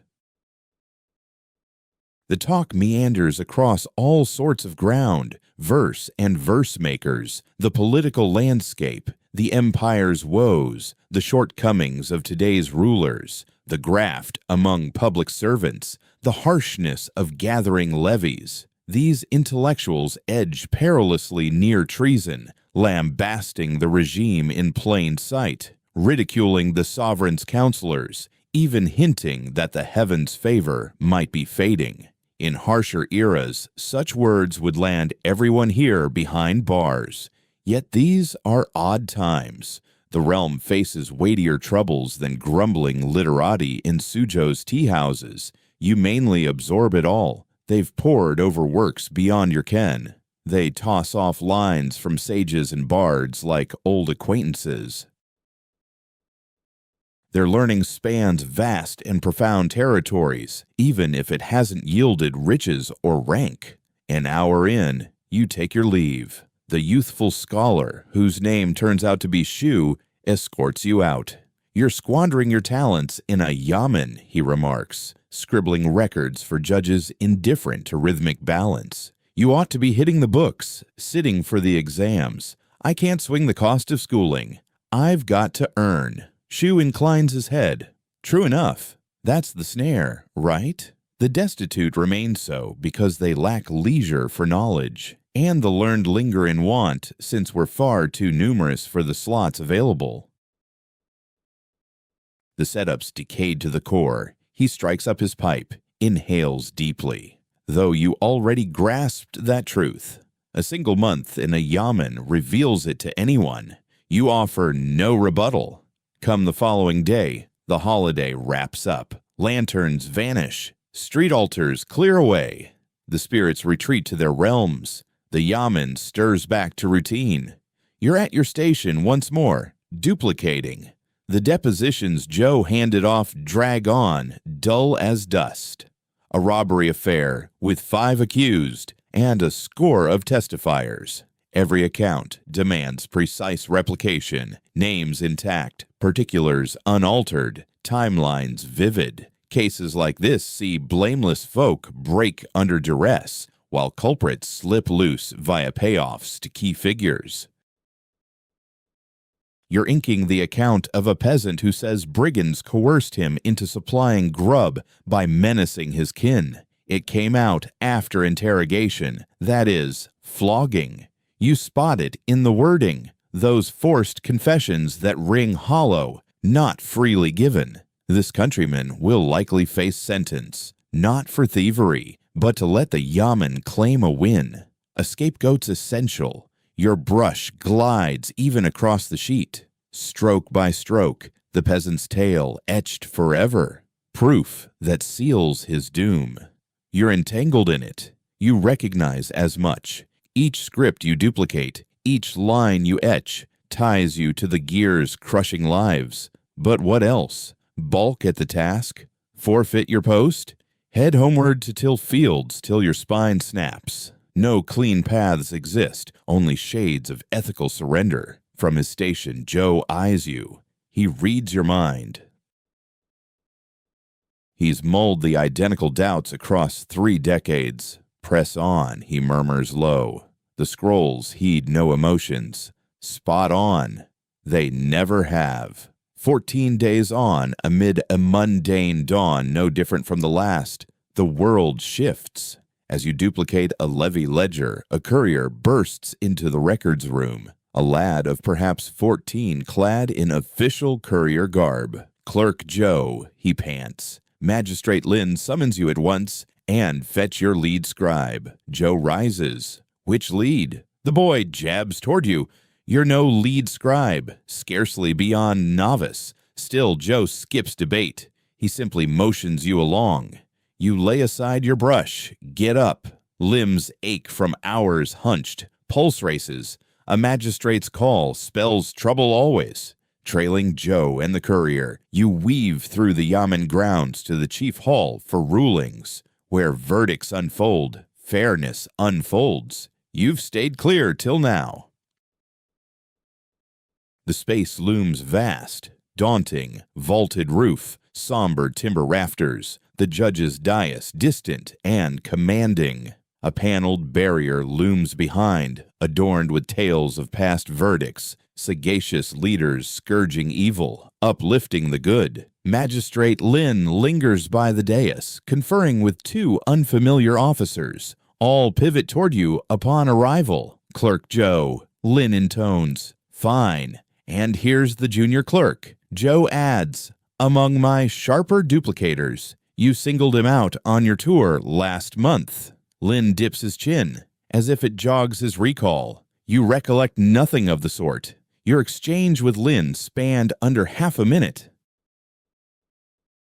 We've got an issue, Lin declares. The regional overseer is scrutinizing every levy effort in Jiangnan. Each county is required to provide full records covering the last 5 years. That includes tax receipts, grain deliveries, population logs, absolutely everything. He pauses, allowing the weight of it to settle. The prefecture has set a deadline of just 10 days for us to gather and hand over these materials. 10 days to sort through half a decade's worth of paperwork. It's utterly daunting. Yet the consequences otherwise mean charges of inefficiency or graft against me and the whole staff here at the yamen.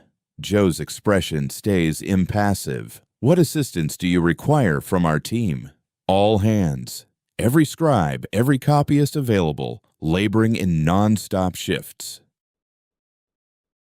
We'll have to retrieve files from storage sites throughout the county, merge them, scrutinize for inaccuracies, produce overview reports, and prepare it all for shipment to the prefecture. 10 days, Joe emphasizes once more. 10 days. Another official, an elderly fellow with a silvery beard, chimes in. We're drafting personnel from neighboring yamens to form a unified task force. You'll be stationed right here in this chamber alongside scribes from 4 additional counties, bedding down on site, taking meals here too. You depart only once the job's complete. The implication hits you at once. This isn't optional. It's mandatory service. Over the coming 10 days, this effort claims your existence. Joe offers a shallow bow. Operations commence without delay. The ensuing 6 hours descend into frenzy. Scribes pour into the archives, not only from our yamen, but from everywhere nearby. 24, perhaps 36 individuals yanking ledgers from racks, verifying timelines, grouping by type. Joe orchestrates the bustle with the steady competence of a veteran at this grind. Stacked tax receipts over there, grain transport logs in that stack. Population tallies here. Keep criminal files distinct. The governor's uninterested in them, but disarray now means chaos later when we need to locate items. You're tasked with the population ledgers. Half a decade's worth, chronicling births, fatalities, unions, fosterings, relocations, the unvarnished essence of people's lives captured in bureaucratic ledgers. They are somewhat sordid, though inconsistently. Annual filings depended on whichever scribe was handling them then, and each had their own sorting quirks. A few by chronology, others by hamlet, some by surname. Total disorder. Your duty, unify it all. Extract the ledgers, verify they're intact, flag omissions or mistakes, and compile a unified overview. It's painstaking, precision-driven labor, the sort that demands sharp focus yet breeds frustration and tedium within the opening hour. You press on till your vision swims, then push further. Come evening, the grand hall morphs into an expansive work area. Tables lined up in formation, lanterns illuminating every corner, a smoky veil from the oil drifting up high. Scribes bent low over pages, transcribing, verifying, matching data. Meals arrive via delivery, plain rice and greens in plain bowls, wolfed down at the station since pauses aren't feasible. You consume mechanically, without savor. Stuff rice past your lips amid scanning a ledger from 3 years back, tallying figures, jotting annotations. The magistrate makes occasional rounds through the space, surveying silently. He refrains from meddling, merely observes. His watchful gaze sustains the relentless pace. Joe coordinates the overnight schedule, 4-hour stints. Half the group toils, half rests. Switches at midnight and again at the 4th watch. No one exceeds 8 straight hours. Or errors creep in. Logical enough setup, utterly draining all the same. Your initial turn wraps at midnight. They allot you a spot in an adjacent chamber, mere flooring with a meager mat. You drop onto it, clothes and all, out cold in seconds. 4 hours on, a nudge rouses you. Back to it. You grope your way to the hall, resume the prior spot. Population ledgers, figures, identities, timelines. The grind persists. On day 2, rhythms start to surface. Out-of-county scribes bring varied approaches. Certain ones are thorough but plodding. Others speed through, yet overlook details. Low-key professional clashes arise over classification methods. Appropriate depth. Do oddities in the data warrant probing or mere flagging? Joe resolves these with the forbearance born of long bureaucratic skirmishes. We're not aiming for flawless outputs, he stresses over and again. Just viable ones, papers that'll weather the governor's review, sans suspicion. Flawlessness hinders completion. That mantra takes hold. Sufficient suffices.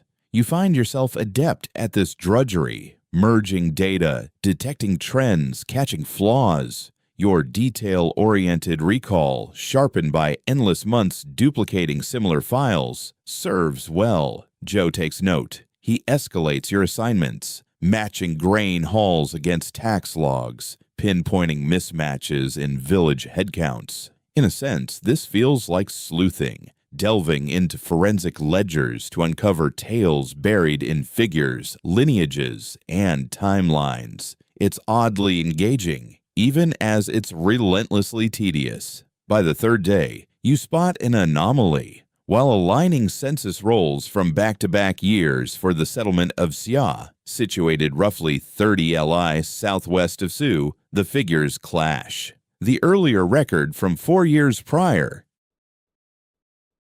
lists Xie with 247 families and around 1,100 residents. The one from 3 years back shows Xie with just 189 households and about 850 inhabitants. That's 250 souls vanished in a single year, over a fifth of the populace. Sure, numbers can dwindle through death or relocation, but such a steep plunge screams calamity, epidemic, starvation, or strife. You scan the accompanying annotations on those rolls. Zilch. No mention of illness or catastrophe. You take it to Joe. He pores over the papers, his face impassive. Had you cross-checked the tribute ledgers for that place?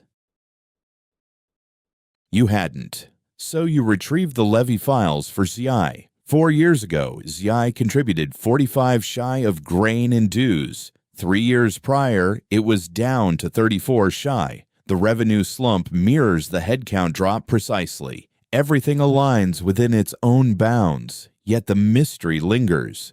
Where on earth did those folks end up? Not our problem, Joe mutters. Flag the inconsistency in your overview. List the stats, but steer clear of guessing at roots. Stick to what's on the page, but don't we need to dig deeper? Shouldn't somebody verify the story? Joe fixes you with a gaze tinged with sorrow. You figure nobody clocked it back then? You imagine the magistrate was clueless. This went down 3 years past. Bandits, plague, ruthless taxmen, hunger, whatever it was, it's history. The remnants have scattered. The hamlet's a shadow of itself. Poking around now fixes nothing. It only stirs up paperwork and might drag in innocence. So we brush it aside. We log the data. Let the provincial overseers weigh if it's worth a damn. Likely not. Odds are this mirrors scores of hamlets province-wide. Just another minor heartbreak in a realm brimming with them. You itch to push back, but exhaustion wins. And Joe's logic holds too firm. You jot the mismatch, then shift to the subsequent locale. The grind persists, yet Xiai haunts you. 250 lost, slaughtered, exiled, withered away. Turn to insurgents with no stakes left. The ledgers stay mute. They always do, merely etching the fallout. Hollow dwellings, slashed collections, tidy bureaucratic tweaks. You begin spotting echoes elsewhere. Modest dips. A tenth off here, 5% yonder, but steady. The whole district's tally has been ebbing gradually over seasons. This is decay from within, not a thunderclap, but a creeping fade. Settlements contracting, tributes waning, the official gears churning on, cataloging the slide with meticulous detachment, blind to halting it. You're woven into that apparatus now, transcribing proof of institutional rot, stowing it all in order. It's crushingly bleak. Come the fourth evening, pulling the graveyard watch alongside Fang, the chamber's hushed save for the rasp of ink brushes and stray hacks from throats. Fang shatters the quiet. You caught that Xiaowei oddity. No query, just fact. Word zips quick through the scribes. Yeah, and more besides. Plenty more. Squint close, and the district's hemorrhaging folk. You press on with your copying, ears attuned. My kin was a scribe up in Shanxi territory a decade back. Fang presses on. He saw the identical drift. Hamlets draining, levies tanking, functionaries drafting memos and shrugging. Then the uprising ignited. Shawnee's a battlefield these days. Reckon it'll hit Jiang Yan too. Fang lifts a shoulder. Who knows? Jangan's got deeper pockets, broader supplies, but the strains match. Graft, apathy from the capital. He lays aside his brush, works the ache from his stiff digits. My relative bailed before the clashes. Headed eastward. Word is he's tallying books for some grain trader's estate now. Not yamen drudgery, but merchant gigs. Simpler, he claimed, sans the facade. Traders own their avarice. Bureaucrats feign loyalty to the throne while siphoning it bare. Then what keeps you sticking around? Your motive mirrors mine.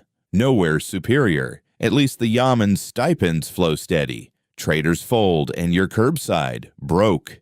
It's a grim equation. Pick the milder poison and pray it stays tame.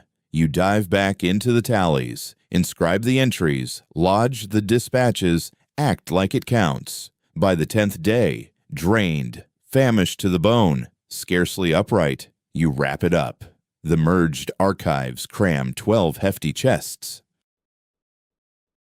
5 years' worth of tax records, grain deliveries, census figures, business permits, land deeds, every scrap the governor's office demanded. Magistrate Lin checks the results himself. He flips open chests here and there, yanks out papers, eyes them over. His expression stays blank. Following an hour of scrutiny, he gives a curt nod. Adequate. Good job. End of story. No gratitude, no fanfare. Merely adequate. Yet, coming from Lin, that's as close to a claim as it gets. The chests get hauled onto wagons. An armed guard of troops will see them to the district headquarters. After that, off to the regional seat. Beyond that, who can say? Perhaps somebody glances through them. More likely, they gather dust. The staff gets sent home, granted a single day off before resuming the grind. You drag yourself to the barracks, flop onto your mat, and crash for a full 14 hours. Awakening brings sore muscles in your back, stiff fingers, eyes gritty as if scoured with grit. Still, you're breathing. You've endured a decade of administrative torment and emerged intact. That's no small feat. The break eases things a bit, though hardly enough. Your frame's worn down deeper than 24 hours can mend. The yamen couldn't care less. Come dawn, you're in the stacks again. Transcribing once more. The daily slog persists, but now, with a shift, you've peeked past the veil. You grasp the inner workings. You realize the realm rests on paperwork akin to what you duplicate. Paperwork riddled with deceptions, gaps, and handy inventions. CA Village counts 850 souls, though it's doubtless fewer these days. And nobody gives a damn. Tax hauls total such and such silver, save that half came via brutality, and nobody gives a damn.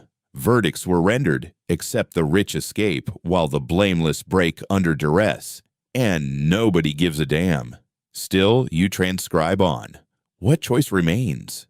3 days past the records drives close. You're heading to the yamen from a chore when a voice hails you. You glance around. It's Shu, the budding literatus from the tea house. He's lingering by a bookstore, puffing tobacco. Clerk, he calls with a smile. You made it through the massive filing frenzy. Word is they drove you lot like beasts. They sure did. Join me for tea. You appear half dead. You ought to refuse. Ought to hurry back to the yamen. But fatigue overrides duty. You trail Shu to another tea house, this one cozier, less bustling, occupied by a few literati absorbed in books, scribbling, or lost in thought. Shu calls for brew for you both. A touch superior to before. Modest still, yet piping warm. I've got an idea, he announces. Fancy earning some side coin. At what? Transcribing. Not for the yamen, mind. For us? For our circle, really. We're assembling a volume of verses and treatises, mostly fresh compositions, pieces that'd never clear the censors but worth safeguarding. We require a swift, precise hand. That seems risky. No treason here, just differing views, questioning some edicts, doubting a few authorities, the sort that could be seized if spotted, leading to a thrashing and banishment at worst, not death. Shu smirks. Doubt it'd reach that. We're minor players. No big names worth chasing. The rate? 5 ken for every 1,000 glyphs. Slim pickings, sure, but it's silver outright. And you handle it off hours. Quick arithmetic, 1,000 characters runs you roughly an hour on legible copy. That's 5 ken hourly, outpacing your yamen pay. Me, why? You're skilled. You're tight-lipped. You obviously chafe at the magistrate's service. Plus, I take to you. Logic screams no. This is prime grounds for dismissal. Joe's discovery spells ruin, yet 5 ken per thousand means tangible funds. Funds to stash. Funds that could one day fund escape. I'll mull it over, you reply. Shu dips his head. Reasonable. Seek me out here once settled. Afternoons find me often. You drain your cup and depart. The proposal lingers in your thoughts, heavy as lead. Alluring, hazardous, within reach.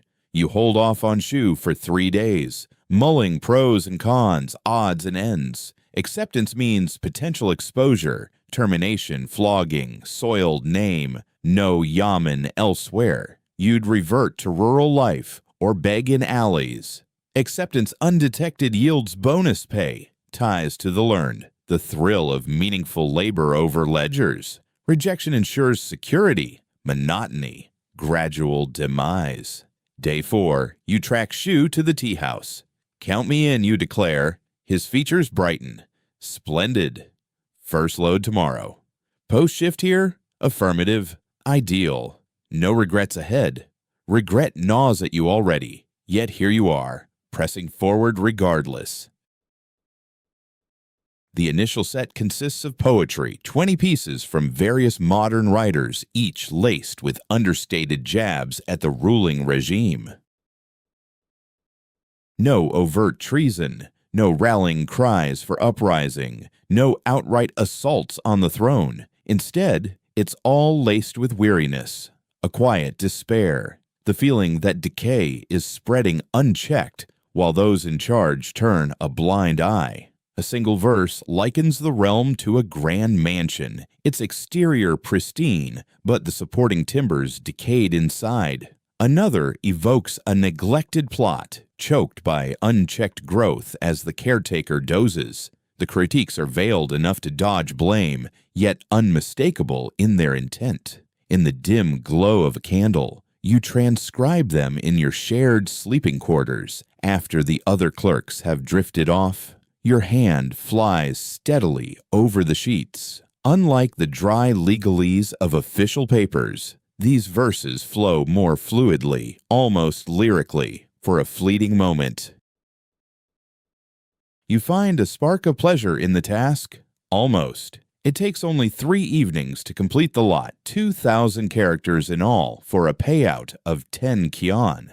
At the tea house rendezvous, Shu examines your handiwork. Impressive, he remarks. Your script surpasses what I anticipated. It has the polish of an expert's. He passes over the coins, 10 bits of silver that weigh solidly in your grasp. Perilous, but rewarding.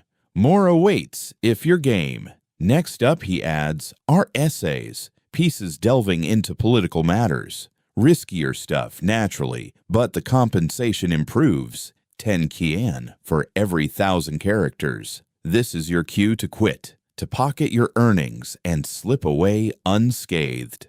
I'll take it on. The words escape your lips unbidden. These essays prove a shift, more extended, packed tighter, bolder in their condemnations. They probe issues like fiscal burdens, defeats on the battlefield, rot at the heart of the court.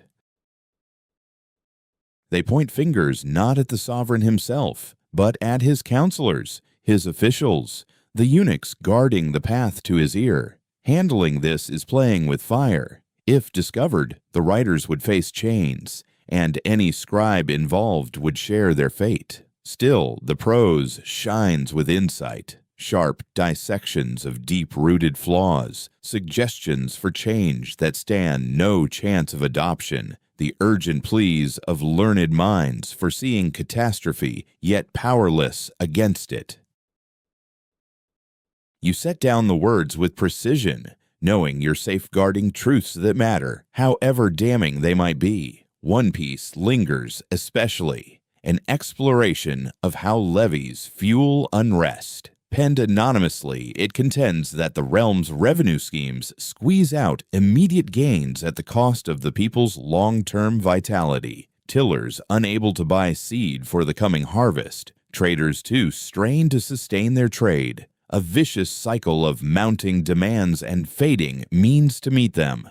The land devours its own substance, declares the writer, and those enforcing such measures pat themselves on the back for their shrewdness, oblivious to the collapse underfoot. Your thoughts drift to Shao Village, its 250 vanished souls, the ledgers charting endless erosion. The essayist has it spot on. The realm consumes itself, and you form one link in that grinding chain. Deep into the night in the dormitory, you're midway through an essay when Chin, bunk just 2 spots away, bolts upright.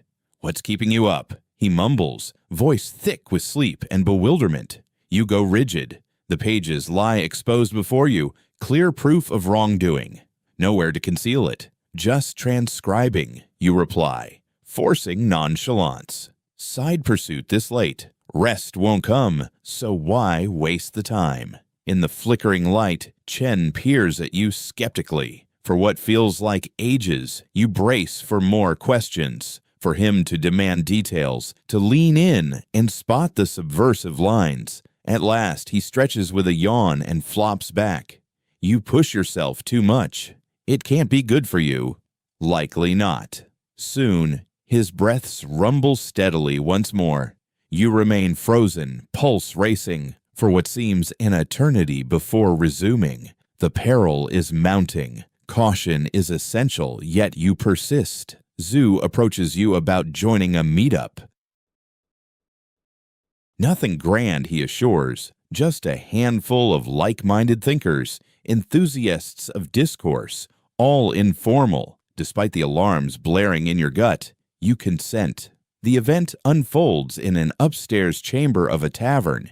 8 attendees, everyone a scholar or test-flunked hopeful. They sip millet liquor and debate metaphysics. Upon your entrance, Chu presents you. "Meet the clerk I told you about, the fellow aiding our copying endeavor." The group acknowledges you with nods. Among them, a fellow in his 40s, eyes sharp and probing, sizes you up. "So you're stationed at Lin's Yamen." "That's right. And you're game to duplicate writings that challenge the very order you uphold." "I'll reproduce fine prose, regardless of its edge against authority." "Fair enough." He offers a faint grin. "Well played, evasive, yet smooth. You've got potential." The talk meanders across topics: governance, ethics, the past. Their learning dwarfs yours. They summon ancient works effortlessly, invoke forgotten episodes from chronicles, spar with effortless wit over lofty ideas. You chiefly observe. Yet, as the discussion shifts to everyday operations, like the mechanics of gathering taxes, the priorities of local officials, and the movement of paperwork through the yamen, you chime in, and they pay close attention. Your expertise contrasts sharply with theirs. It's rooted not in lofty ideas, but in the gritty details of bureaucratic routine. At one moment, you point out that the entire apparatus is aware of its own flaws. The underlings sense it, the judges recognize it, and even certain superiors acknowledge the rot. Still, no one dares overhaul it, since any real change would upend the rewards that sustain the status quo. And those in charge profit from keeping things as they are. The sharp-eyed elder, whose name you discover is Xiao, gives a slow, approving nod. Precisely so. That's what makes internal overhaul unfeasible. The machinery safeguards its own survival, either absorbing reformers or grinding them underfoot. Then what path remains? A heavy quiet descends. No one voices the unspoken possibility. At last, Shu breaks the hush. In the past, structures of this sort rarely evolve. They crumble instead. From the wreckage, fresh orders arise.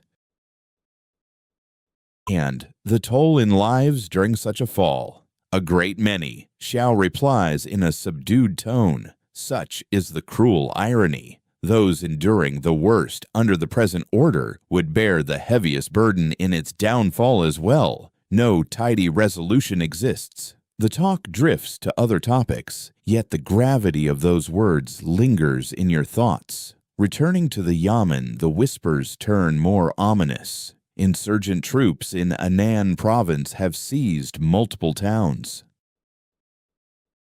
They're no longer mere outlaws, but disciplined units led by tacticians with clear plans. The Manchus have breached the Great Wall once more, pushing further inward this time and plundering down to Shandong. The imperial forces were meant to hold the line. They failed. In the northwest, the dry spell intensifies. Villages lie abandoned across whole districts. Those who remain flee eastward as displaced wanderers, overwhelming supplies in areas already on the brink. Amid this chaos, the revenue demands remain fixed. Officials persist in their collections. The stacks of records swell unchecked. You transcribe a dispatch on rice levies. The district owes 5,000 shy for the troops. Trouble is, the fall yield fell short, leaving no surplus to fulfill it. Quotas are quotas, though. The grain gets taken regardless. Those unable to pay lose their fields. Their households go hungry. This stands as formal decree, endorsed and archived in the vaults. Your grip stays steady these days as you duplicate such orders. Joe had it spot on. You've turned into a cog. The Chongyang festival, marking the double ninth of the lunar calendar, arrives in the 9th month. It's a celebration of the season's bounty, when folks ascend peaks and ridges for a broader view, to gaze upon the land from on high, and to honor the departed. It also grants the rare luxury of a complete holiday from the yamen. Shu proposes a jaunt. A few of us plan to scale Tiger Hill at dawn tomorrow. Join us. When did you last venture beyond the walls except for duty? You rack your brain but draw a blank. Perhaps Chong. Yet that was business, not respite. Count me in, you reply. Tiger Hill rises to the northwest of Suzhou's fortifications. Hardly a true peak. It's more a prominent rise, perhaps 30 zhang tall. But amid the level plains of Jiangnan, it towers over the surrounding Lai. The site boasts a storied past, steeped in antiquity. Legend holds that the Wu monarch entombed himself here some 2,000 years back, though whether fact or fable harden into lore over generations remains unclear. Undeniably real is the structure at its summit, the Yunyan Pagoda, erected in the Song era. 7 tiers of timber and masonry, it tilts faintly westward, the base subsiding gradually across the ages. Every resident of Suzhou recognizes it, a crooked spire gesturing skyward, prominent across the city's northern reaches. You rendezvous with Shu and his literary companions at the foot of the slope as the sun crests. 6 in total make the group this morning, Zhao among them. Their mood is buoyant. They've brought flasks of liquor for the summit, provisions bundled in fragrant wrappings, and a shared relief from urban burdens. The ascent follows a trail of time-smoothed stone stairs, trod by endless waves of devotees and sightseers through the eras. Tall cypresses flank the way. Modest altars and chapels punctuate the incline. At the start, hawkers peddle joss sticks and ritual papers, but soon the din fades upward. Only the rhythm of steps, labored breaths, and sporadic chatter fill the air. The trek proves straightforward. Your limbs, toughened by endless yamen errands and traversals of Suzhou's lanes, handle it with ease. The bookish types, confined mostly to chairs and scrolls, lag behind. Midway, a pair huff and perspire profusely. Shu, pacing at your side, flashes a wry smile. See the perils of a scholarly existence. The flesh weakens from neglect, but the intellect sharpens, doesn't it? Or are we merely fooling ourselves that reciting ancient scrolls holds worth as society unravels? It's amusing tossed out lightly, needing no rebuttal. Up close, the pagoda looms over the hilltop in a way that's both awe-inspiring and a little unnerving. Its bricks bear the scars of time, while the timber has darkened with centuries of exposure. The tilt seems far more severe than it did from afar, several chai from plumb, and it gives the impression it could tumble down without warning. Yet it has endured for hundreds of years, weathering quakes, tempests, conflicts, and shifts in rule. It stands firm. Local lore surrounds the structure. They claim a holy blade lies buried underneath, the sword of King Hu of Wu, concealed there to safeguard the city. Likely just a tall tale. Still, such stories linger because folks crave the idea that some force is watching over them. You circle the foundation, where the rocks are etched with etchings, lists of benefactors who bankrolled restorations, excerpts from Buddhist scriptures, verses penned by scholars long gone who ascended this slope and were inspired to etch their thoughts. A nod to fleeting existence, etched into something lasting, or at least somewhat enduring. Stone wears away in the end, too. One of Shu's companions, a youthful poet called Lu, gazes at the pagoda with deep sorrow etched on his face. "What's on your mind?" you inquire. He replies that he's pondering the countless souls who have scaled this rise, who have occupied this very spot, who have beheld this tower, and reflected on their existence and role in the grand scheme. Millions, no doubt, over the ages. And now they're all gone. Their identities lost to time, their troubles resolved by death itself.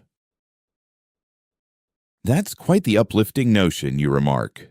Lu offers a faint smile. It's all about viewpoint, isn't it? Isn't that the essence of this festival? Gaining distance, elevation, peering down from the stance of those departed, casting eyes back on the quick. It's an unsettling idea, yet it rings true. Inside the pagoda, a tight, precipitous stairway spirals upward, feeling confined and oppressive. You ascend in a line, your footsteps resounding off the aged timber, your palms brushing surfaces smoothed by the touch of innumerable predecessors. At the summit, a compact balcony unfolds with unshuttered openings on every side. No panes, only the breeze, and a modest barrier that likely wouldn't deter a willful plunge. The panorama steals your breath. Suzhou unfurls beneath you like a living chart, the fortification's rugged stone outlining a jagged quadrilateral. The waterways appear as shimmering threads glinting in the dawn glow. The crowded sprawl of housetops, pale facades, ebony shingles, punctuated by the odd sanctuary in verdant or gilded hues, wisps of vapor ascending from countless hearth fires, veiling the scene in a gentle mist. Past the ramparts, the rural expanse, paddies in varied greens and yellows based on growth phases, hamlets dotted amid the terrain. The Grand Canal snakes into view afar, a tawny band running north to south. And farther on, the westward ridges at the skyline, with Lake T hidden somewhere past them. To the east, endless plains stretching to the ocean. This is Jiangnan, the empire's wealthiest, densest, and most sophisticated domain, the source of the silk, grain, and leaves that sustain the northern core, the vital pulse. From this height, it appears serene, timeless, as if it might persist indefinitely. But you've gained sharper insight lately. You've pored over the census ledgers. You're aware of Xiaowei Village and its 250 vanished inhabitants. You know insurgent forces stir in nearby territories. You know Manchu horsemen push further into crown lands annually. Up here, the fishers hide from sight, but they exist all the same. Xiao lingers at the balustrade next to you. He remains silent for ages, simply observing. At last, he breaks the quiet. My grandsire ascended this hill. A learned man, he aced the regional exams, held office as a magistrate in Guangdong for 2 decades. Upon retirement, he returned here, took this exact position, and shed tears. For what reason? Because from this perch, he grasped the entire mechanism, not merely Suzhou, but the full realm, the farmlands nourishing it, the channels linking it, the populace driving it. And he realized its vulnerability, its reliance on seasons and yields, on capable administrators, how swiftly it might unravel. Xiao hesitates. That was half a century back. The realm stood firmer then. If my grandsire mourned its delicacy in his era, what emotions stir in us today? You lack a reply. You linger an hour atop the pagoda. The literati circulate a jug of spirits, exchange morsels, discuss verse and metaphysics, and their typical erudite topics. Yet beneath the discourse simmers unease. All minds dwell on the identical query: how much more time remains? Zhu voices it plainly. Suppose the empire crumbles. And, mind, I'm not claiming it shall, but should it? What follows? A fresh ruling house, the Manchus overrunning it all, or splintering into feuding states akin to the Three Kingdoms era. Records point to dynastic succession. One scholar notes that the heavenly mandate transfers, a bold leader arises, stability returns. Yet what's the toll? Wonders Lui, the wistful bard. The shift from Ming to whatever succeeds could span decades. Decades marked by strife, starvation, disorder. The numbers might plummet by 50%. Urban centers could go up in flames. Our entire world, as we understand it, might crumble to nothing. Then Zhao murmurs softly, "Perhaps this round will turn out otherwise. The ruling house might endure. Reforms could take root. We might just scrape by." No one in the group seems to buy it. You sit there absorbing their debate. These are learned individuals, steeped in historical lore, versed in past examples, able to recite ancient passages on the rhythms of empires waxing and waning. Yet even they possess no real clue about what lies ahead, because history never does. Patterns only emerge once the dust settles. The path forward stays shrouded in mystery. In time, though, the gathering breaks up. The afternoon drags on, the drinks run dry, their talk peters out. Heading back down proves simpler on the body, but tougher on the spirit. You're shifting from that lofty vantage to the everyday grind once more, returning to the bustling lanes, the administrative offices, the drudgery of duplicating records and acting like it counts for something. Down at the foot of the slope, everyone scatters. The academics mostly turn toward town. Shu sticks with you for the walk. Quote 65, he remarks. Quote 66, quote 67, you reply. Shu chuckles. Quote 68, you separate at the entrance to the city. Shu veers off toward the tea house quarter. You aim for the yamen.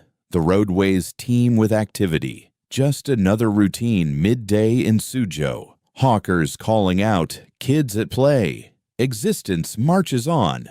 What choice does it have? You weave through the well-known paths without much thought, beyond the fabric vendors, over the waterway span, via the tight passage that leads straight to the yamen grounds. Your thoughts linger up on Tiger Hill, replaying that sweeping panorama. The vulnerability of it all, the fissures threatening the base. You're distracted, so you nearly stumble right into the throng. The path forward is jammed, not with the usual flow, but with folks. Scores of them, yelling, shoving ahead. The noise carries fury and disorder. You halt, straining to make sense of it. That's when the yamen entrance comes into view. It's mobbed. The masses are forcing their way through. The sentries have pulled out arms, not blades, but hefty poles, and they're straining to secure the portal. Quote 69, a voice in the press bellows. Quote 70. Ah, this is one of those tax uprisings. You've caught wind of them before. They flare up now and then amid tough stretches. Tillers whose crops got seized. Traders whose stores got ransacked by crooked authorities. Folks driven to their breaking point, uniting to call for redress. They tend to wrap up in disaster. You have to slip away immediately. But you're right up against the yamen. Bolting could spotlight you. Lingering risks trapping you in the brewing clash. You retreat step by step, easing into the mass. A hand clamps your sleeve. It's Chen from the barracks. His face is pale with fear. "What in the world are you doing in this?" he whispers harshly. "Just getting back from Tiger Hill." "What's going on?" The levee drive soured. The magistrate commanded a full seizure of one hamlet's yield. The local headmen arrived to object. Soldiers roughed them up. News flew. Now folks from half the rural reaches are swarming for retribution. Where's the magistrate? Holed up within, fortified in the central chamber alongside the top functionaries. The watchmen are battling to seal the gate, but the numbers are overwhelming. As if underscoring his words, the swarm lunges. The defenders yield ground. A rock sails through the air. It strikes a sentry across the cheek. Crimson flows. The man reels. The horde exploits the opening. They've breached the enclosure. Chen yanks you into a nearby byway. Quote 76. He's spot on. Mobs lack nuance. Link you to the yamen, and you're fair game. You trail Chen further into the labyrinth of lanes. In your wake, crashes of splintering timber, cries, mayhem. You fetch up in a modest yard tucked behind a silk trader's depot. Chen has a link here, a far-off kin among the laborers. The man allows you to duck into a holding space. It's shadowy, tight, reeking of unprocessed thread. You huddle in the shadows, heart pounding, ears tuned to the uproar beyond. The disturbance drags on for what seems like ages. You track it all, the roars, the crashes of shattering objects. Midway, wisps of haze begin curling up close by. Arson somewhere. The acrid tang reaches you. Charred timber, scorched scrolls, perhaps the records hall. Those volumes you toiled over for months.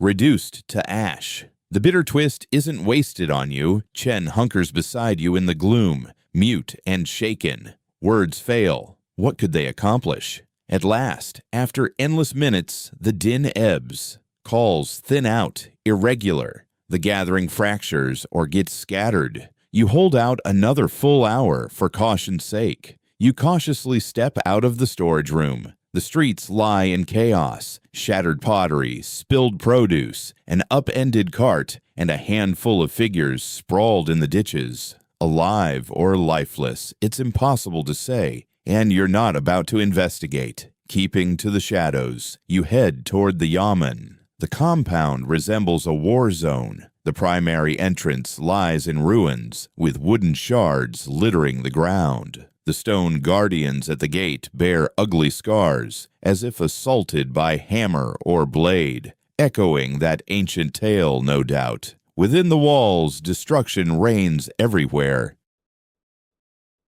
Multiple structures show signs of looting, shattered panes, battered doors, and documents strewn about like refuse. Intruders had forced their way into the records room, hurling files in a frenzy, perhaps hunting fiscal ledgers, or simply venting fury. The central chamber stands unscathed, thanks to the defenders who held the line. Crimson smears mark the paving stones in the yard. More corpses litter the area, soldiers and rebels alike. Magistrate Lin survives the ordeal. You spot him framed in the hall's entrance, gazing at the devastation. His expression is ashen yet steady. He's conferring with an army commander, likely summoned from the nearby fort to impose calm.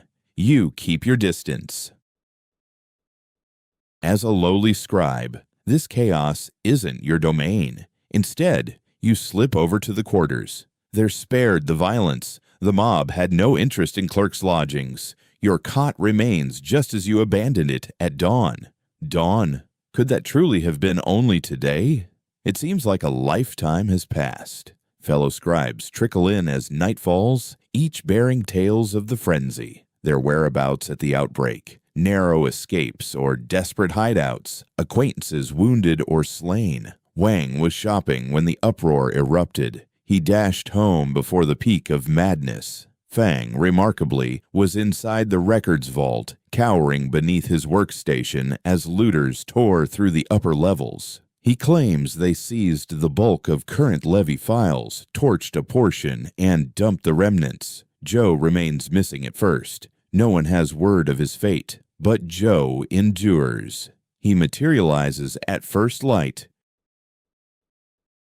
Worn out, yet whole. He'd been in the magistrate's quarters when the disturbance began, remaining there to coordinate the resistance. He inspects the records area. The harm is severe, though not complete. Roughly a third of the newest papers are ruined or gone. The deeper, older vaults in the structure's core fared better, largely preserved. We'll recover, Joe declares, his tone dull and weary. We'll reconstruct from recollections and backup materials where possible. Duties press on naturally. The realm halts for no uprising. Magistrate Lin releases an edict. The disturbance stemmed from outlaws and agitators.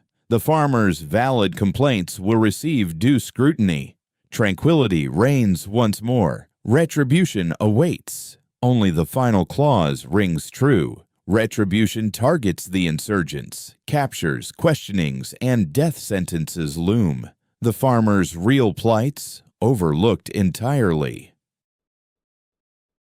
You learn this firsthand, tasked with duplicating the capture orders. 37 individuals, till workers, traders, a smattering of day laborers. Certain ones surely joined the fray. Others were mere bystanders swept up in the sweeps. It makes no difference. Accusations of sedition await. Torment until admissions flow. Public killings to warn the masses. Your wrist stays steady as you transcribe the orders. You're an automaton, as Joe once put it. The days following the uproar feel eerie. Tension grips the town. Troops roam constantly. An evening band clears the avenues past the U-hour. Bizarre stalls stand hushed. Folk huddle indoors. The yamen functions amid sentries. Warriors post at the portals, patrol the yards. The magistrate travels shadowed by weapons. Tasks grind forward. Ledgers demand replication. Records require upkeep. The bureaucratic engine churns relentlessly. You duplicate summons for captures, admissions under duress, verdicts of doom. 15 detainees yield swiftly, likely broken by pain, likely blameless. The other 22 deny all. Harsher ordeals will follow. You cease scanning the words, merely trace the symbols. Allow your fingers to flow on instinct as thoughts drift afar.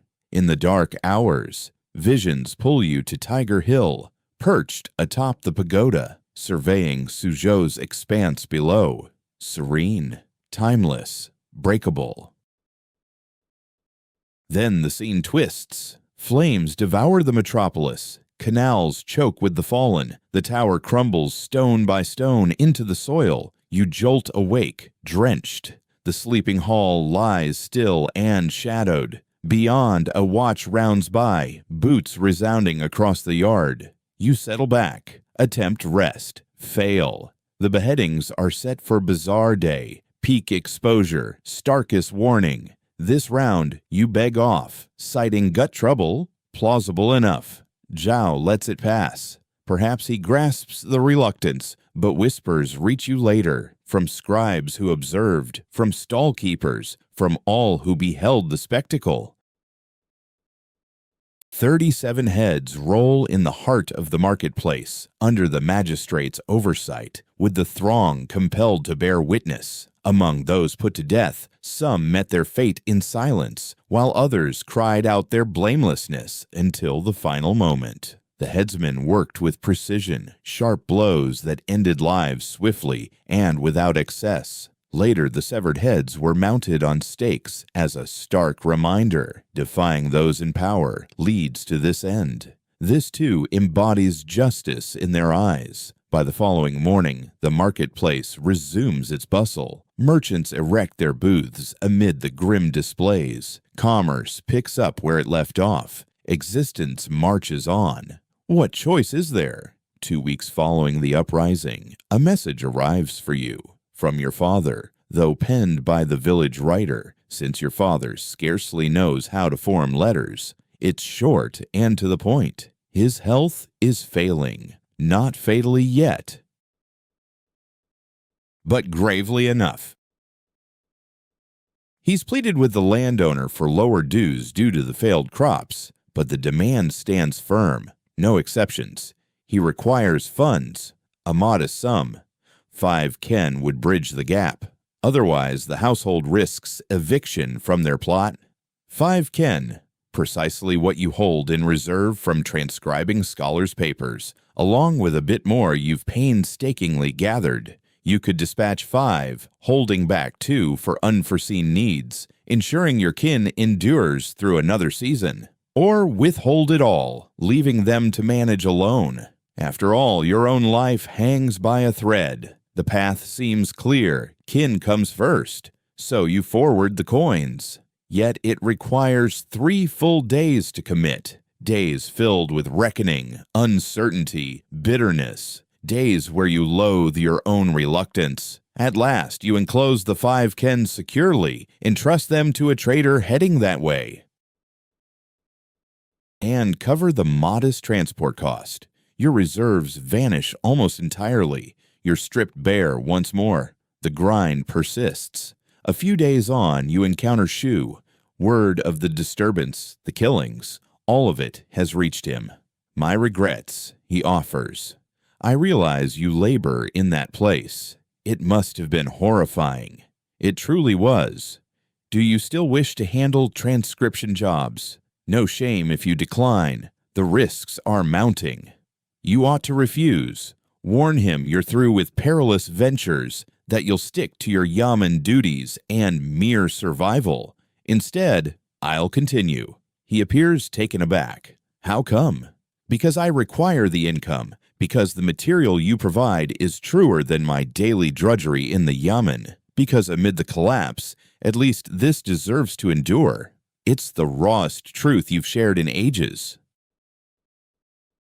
Shu inclines his head thoughtfully. Very well, this batch differs. No treatises, but a record of events. A single voice striving to capture the reality unfolding now. The uprisings, the Manchu incursions, the regime's countermeasures, the unvarnished facts as he sees them. Posterity may one day seek the essence of these turbulent times. That's undeniably hazardous. Quote 8420. Ken. Substantial pay. Enough to restore your coffers, perhaps even pave a route to independence. Quote 85. The chief Shu hands over stands apart from prior tasks. No verse, no moral discourses. It's a ledger, an ongoing tally of imperial turmoil drawn from dispatches, bulletins, hearsay, and pilfered decrees before they could be archived or erased. The writer remains unnamed, styling himself an observer of the era, but his prose is exacting, thorough, merciless. He charts the revolts in Shani, identifying chiefs like Ligan Yang Zhong. He outlines their armies, strategies, seized strongholds, observing how they've evolved beyond mere brigandry into structured forces with purpose and rigor. He recounts the Manchu thrusts, the annual probes that burrow farther inward, the crown's troops that falter in resistance, the displaced throngs fleeing southward, the forsaken hamlets in their wake. He lays bare the regime's dealings, or their absence, with Beijing's palace fixated on rituals as regions blaze, the eunuchs barring the sovereign's ears, the bureaucratic clashes among ministers, the ensuing deadlock, and he tallies the toll on lives, the starvations, the plagues, the unraveling of civility, folks reduced to gnawing tree rind, weeds, or worse in desperation.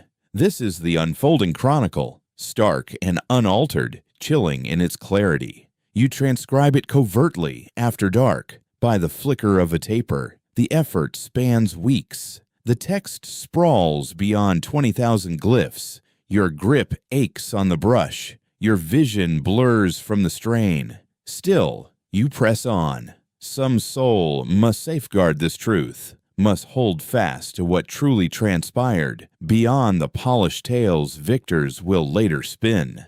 Time shifts. Fall yields to winter. Suzhou's chill is sodden and piercing, lacking the north's shattering frost but infiltrating like mist. The waterways stay liquid, only turning murkier, icier, more ominous. The repository grows frigid. Your digits stiffen around the stylus. The pigment congeals in the low temperatures. You need to heat the ink above a tiny brazier just to make it usable again. The sleeping quarters offer a slight improvement. You bed down in all your layers, bundled up in whatever cloth you can scrounge, yet the chill persists. Supplies dwindle as winter deepens. Last fall's crop yield was dismal. The cost of rice climbs steadily. The yamen cuts back on provisions. Your morning porridge turns watery, with more liquid than grain. Hunger gnaws at you constantly these days. Bodies grow leaner all around. Cheeks hollow out. Steps drag. The relentless duo of frost and famine drains vitality. Yet the duties press on regardless. Reports demand duplication. Ledgers require upkeep. The bureaucracy churns forward, fueled by the barest fuel to sustain working fingers. Come the 12th month, a report arrives that upends it all. The capital, Beijing, has been taken. Lei Kang, the rogue commander who rose from humble postal duties to lead the uprising, has seized the city. The Chongzhen emperor lies dead. After almost 3 centuries, the Ming reign ends. Word races through Suzhou like wildfire. The bazaars descend into turmoil. A few rejoice. The oppressive regime is gone. Perhaps the successors will prove fairer. Many more despair. War between factions looms. The Manchus eye the borders. Times are bound to darken further. The magistrate decrees a statement. The intelligence remains unverified. True or not, it alters nothing in local rule. Levies proceed as usual. Stability holds. Citizens must stay composed. Composure vanishes entirely. The yamen shifts to full alert. High-ranking staff convene in urgent councils. Sentries double up. The records room seals tight. Entry or exit demands direct approval. You perch at your station, stylus poised, gazing at an incomplete ledger on land deeds. The realm crumbles, and your task is mere transcription. The irony hits hard. That night, Joe summons you over to his table. The archive stands deserted. Fellow scribes have vanished, some sent home ahead of schedule, others simply deserting amid the uncertainty. You're holding steady, he notes. What other choice do I have? A faint grin tugs at his lips. Valid point. He falls silent, eyes fixed on the towering stacks of scrolls. Years of labor, eras of administrative toil, chronicles of duties, offenses, estates, vital events, and passings. The Empire's endless red tape. 30 years I've poured into this, Joe reflects, transcribing files, organizing archives, safeguarding the past. I convinced myself it counted, that we upheld structure, that society rests on archives, on paperwork, on collective recall. He halts. Perhaps it does. But right here, aware the throne has toppled, realizing this whole vault, he waves toward the expanse, could face flames, pillage, or simple neglect? I question the purpose now. The files endure. You reply. No matter the upheaval ahead, they'll serve someone. Ownership of plots doesn't vanish with a regime shift. Folks will still require details on holdings, tribute levels, judicial histories. Joe studies you intently, truly sees you. A new glint flickers in his gaze. Not full optimism, perhaps acknowledgement. You've grown into a sharper scribe than I figured, he admits. You overthink, sure, but that might not be all downside. It's the nearest to approval he's ever voiced. Rest up, he adds. Come dawn, we'll decide priorities for safeguarding if the yamen folds. What essentials stay? What gets forsaken? You believe we'll desert the place? I suspect events outpace our wildest guesses, and preparation covers every possibility. You track down Shu in the tea house. It's all but vacant. The usual literati have scattered or burrowed away. Yet Shu lingers, sipping brew, absorbed in a volume. He glances up as you approach. You're holding out in Suzhou. As are you. I've got no safer refuge. My kin's hamlet likely lies in ashes by now. Highways crawl with brigands and rogue soldiers. Clinging here beats the alternatives. You settle in. The proprietor delivers a cup unbidden, his grip unsteady as he serves. I've wrapped up the chronicle, you murmur. The full stretch. 20,000 glyphs. Shu inclines his head. Solid work. I'll settle the fee, though silver's value hangs in doubt these days. One thing I must confess. Go on. I'm spineless. For 14 months, I've slaved over papers for a regime I recognized as flawed. I grabbed your commission for coin, not conviction. And with collapse everywhere, I fixate on mere endurance, not purpose, not significance. Shu ponders in stillness. At length, he responds. You imagine yourself alone. Every intellectual here, every scribe, every tiller across the hamlets, we're all scrambling to endure. You're no craven, you're mortal. That's the divide. A craven denies reality. You confront it. You simply lack the path forward. No one has it. The realm fractures. Forces clash. Lives snuff out.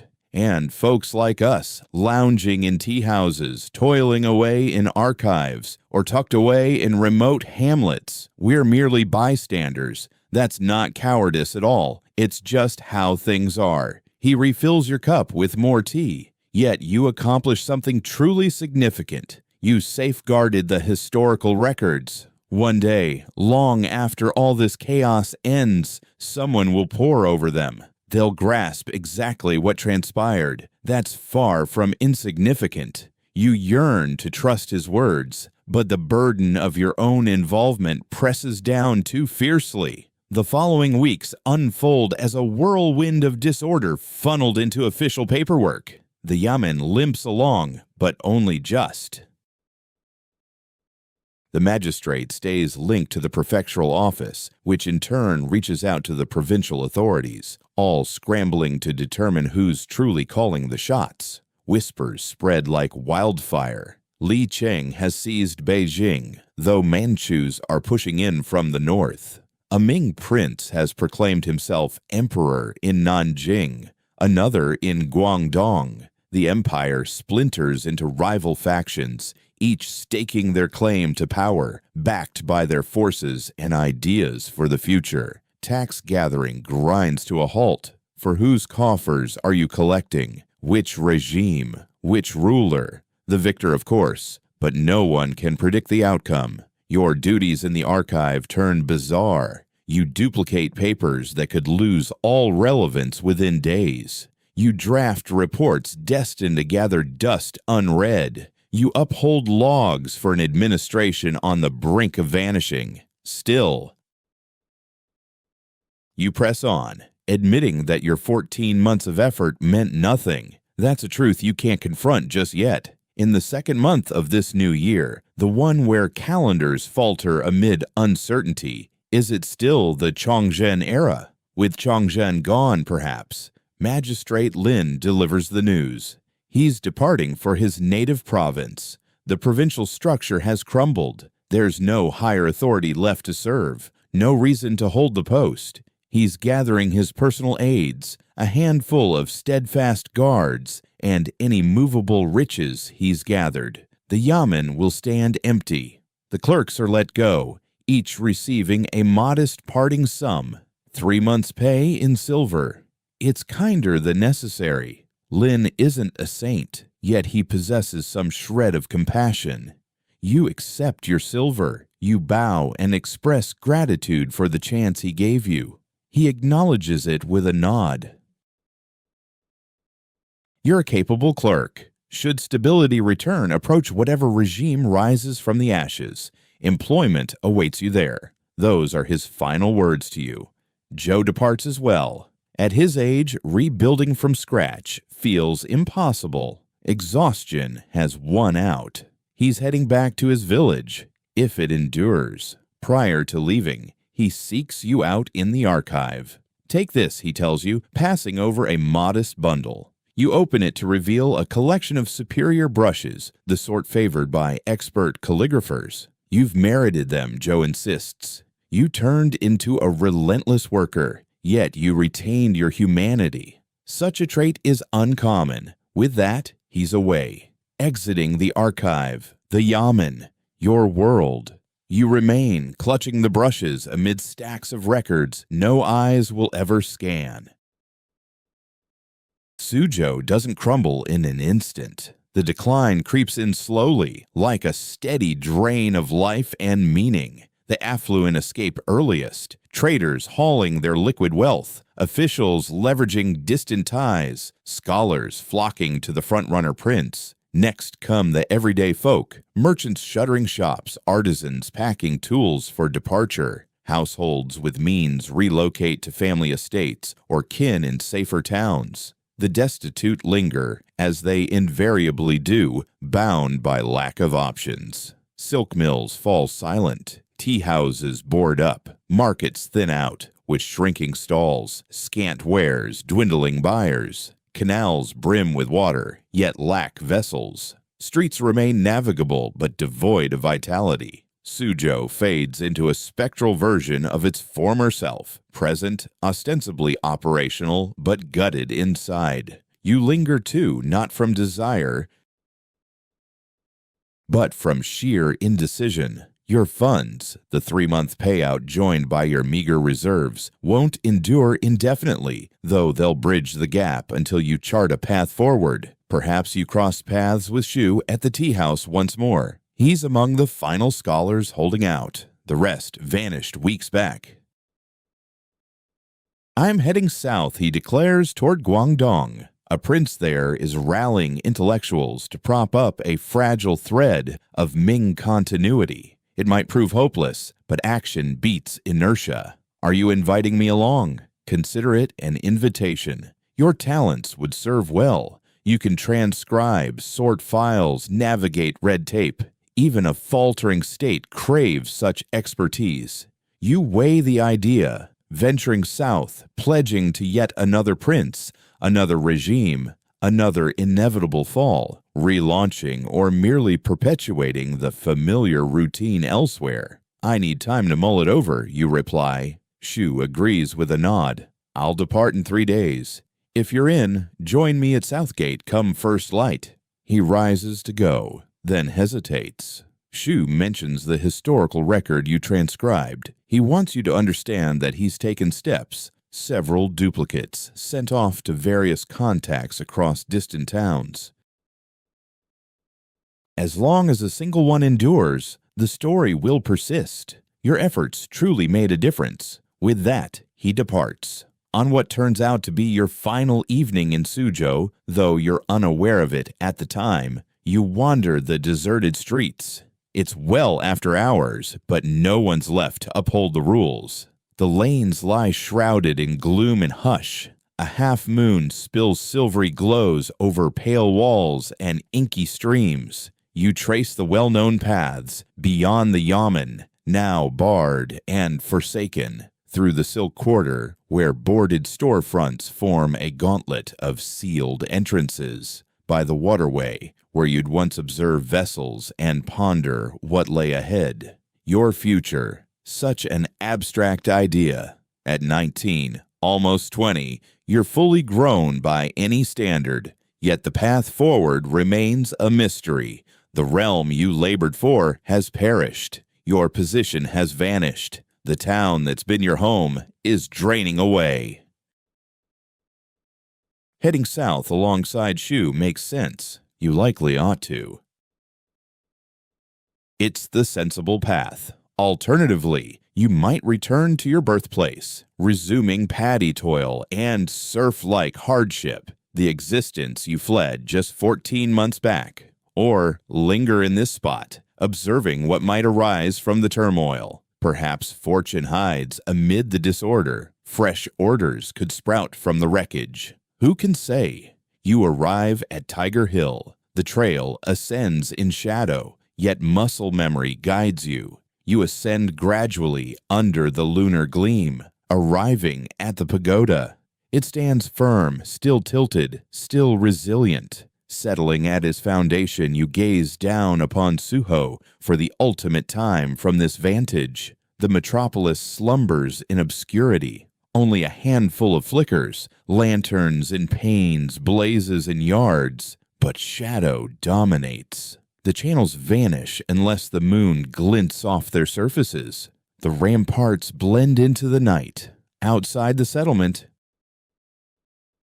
the rural expanse sinks into deeper void. Hamlets that once twinkled after dark now stand vacant or neglected. This is collapse's face, not explosive or abrupt, merely a gradual fade. Illuminations extinguishing gradually, inhabitants departing, edifices persisting, yet stripped of meaning. Your mind drifts to that transcribed chronicle, the chronicle of collapse. If it lasts, scholars of tomorrow will study it and grasp the essence of these times. They'll learn of the shortages, the uprisings, the incursions, the fiscal unrest, the killings, the bungling. They'll see the dynasty didn't shatter from a lone disaster, but from countless minor breakdowns piling up until the framework buckled under its own burden.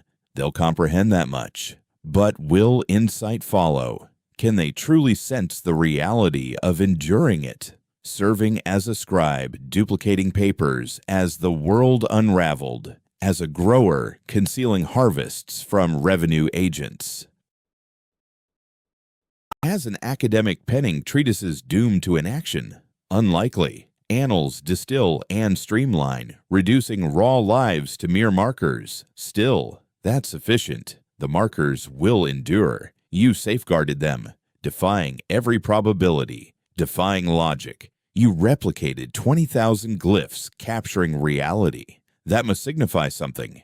Exhaustion weighs on you.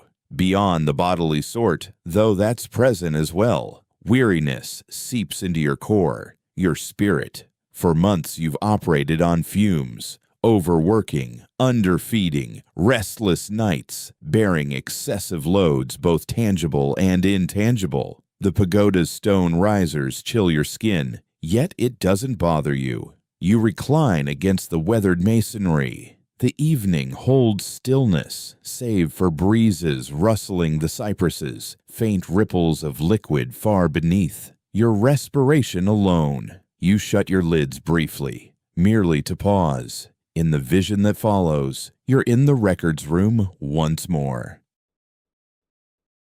But altered, racks stretch endlessly, boundless ledgers, boundless annals. Each existence ever enacted, each choice ever taken, each levy gathered, offense perpetrated, agreement sealed, all catalogued, all sorted, all conserved. Joe appears, youthful once more, perhaps your years, freshly entering the role of clerk. He transcribes with fierce focus. What task occupies you? You inquire. The entirety, he replies. I'm duplicating it all, every fragment. The entire realm. That's unattainable, indeed, but an attempt is necessary. You survey the space. Fellow scribes populate it too. scores of them, legions, all transcribing, all conserving, all upholding humanity's vast repository of events. For what reason? You wonder. What's the value if oblivion claims it regardless? Joe glances up, grins. It's his initial smile you've witnessed since endings yield to evolutions. Ming yields to Qing, Qing to Republic, Republic to whatever follows. States ascend and tumble, dynasties emerge and fade, yet humanity's endeavor persists, and recollection demands guardians of the prior. He motions to the racks. This embodies remembrance. This forges links. This binds yesterday to tomorrow. You assume mere paperwork duplication, but it's grander. You're attesting.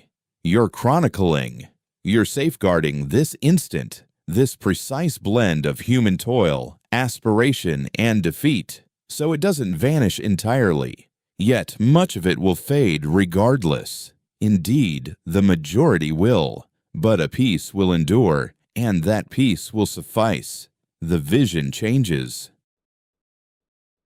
Suddenly, you're in an open expanse, with rice fields stretching endlessly. Your father appears, vigorous and youthful, setting in the seedlings. Your mother is present as well, vibrant once more, beaming and humming a tune just beyond your grasp. Your siblings join in, the entire household laboring side by side, carrying on the age-old tradition of families in Jiangnan, cultivating rice, sustaining the realm, enduring. Quote, 87, your father remarks, his tone neutral, merely noting the fact. Quote, 88. Quote, 89. You reflect on these 14 months in the Amen. Countless papers duplicated, abilities honed, funds gained and squandered, insights accumulated, entanglement in mechanisms you never endorsed. Quote, 90, you reply, not the lofty archetype, but the gritty reality of paperwork, brutality, and concessions. Your mother approaches. Her fingers brush your cheek. Warm and gentle. Quote, 91, she murmurs. Quote, 92. Quote, 93. She dissolves into mist. The others follow. The landscape blurs away. Now you're elsewhere, back atop Tiger Hill. Yet the metropolis sprawled below has altered.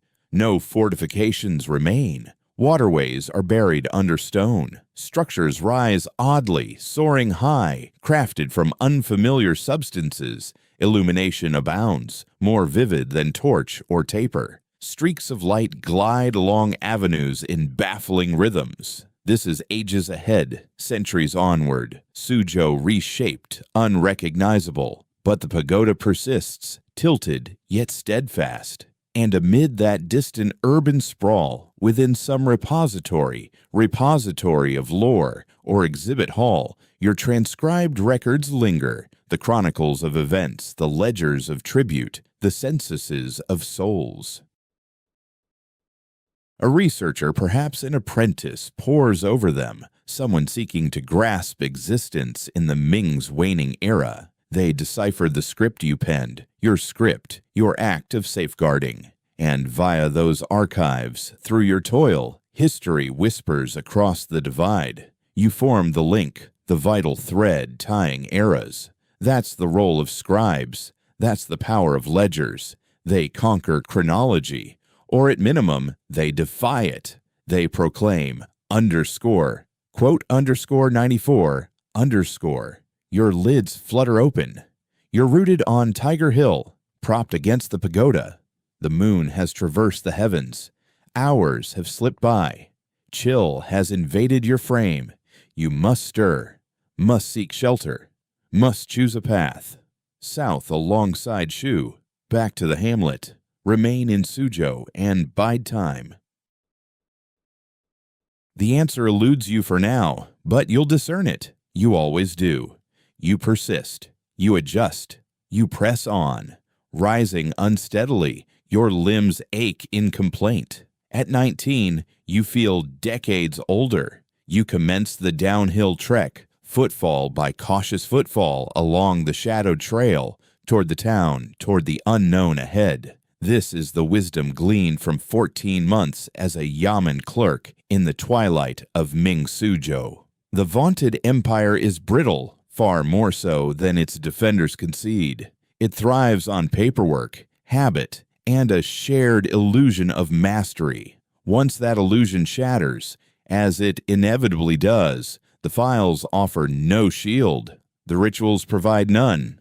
Only chance, flexibility, and raw human tenacity offer reprieve. You've seen that fairness is a privilege, that the destitute languish as the elite prosper, that frameworks meant for stability breed disorder, that decent folk enable toxic institutions to avoid penury or famine.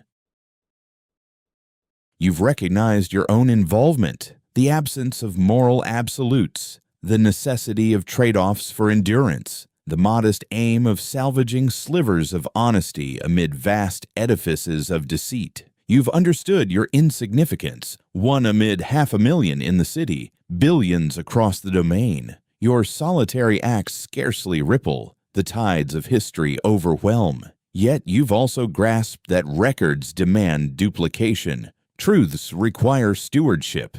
Observation and transmission fall to someone, and for those 14 months in a Suzhou yamen at a dynasty's close, that someone was you.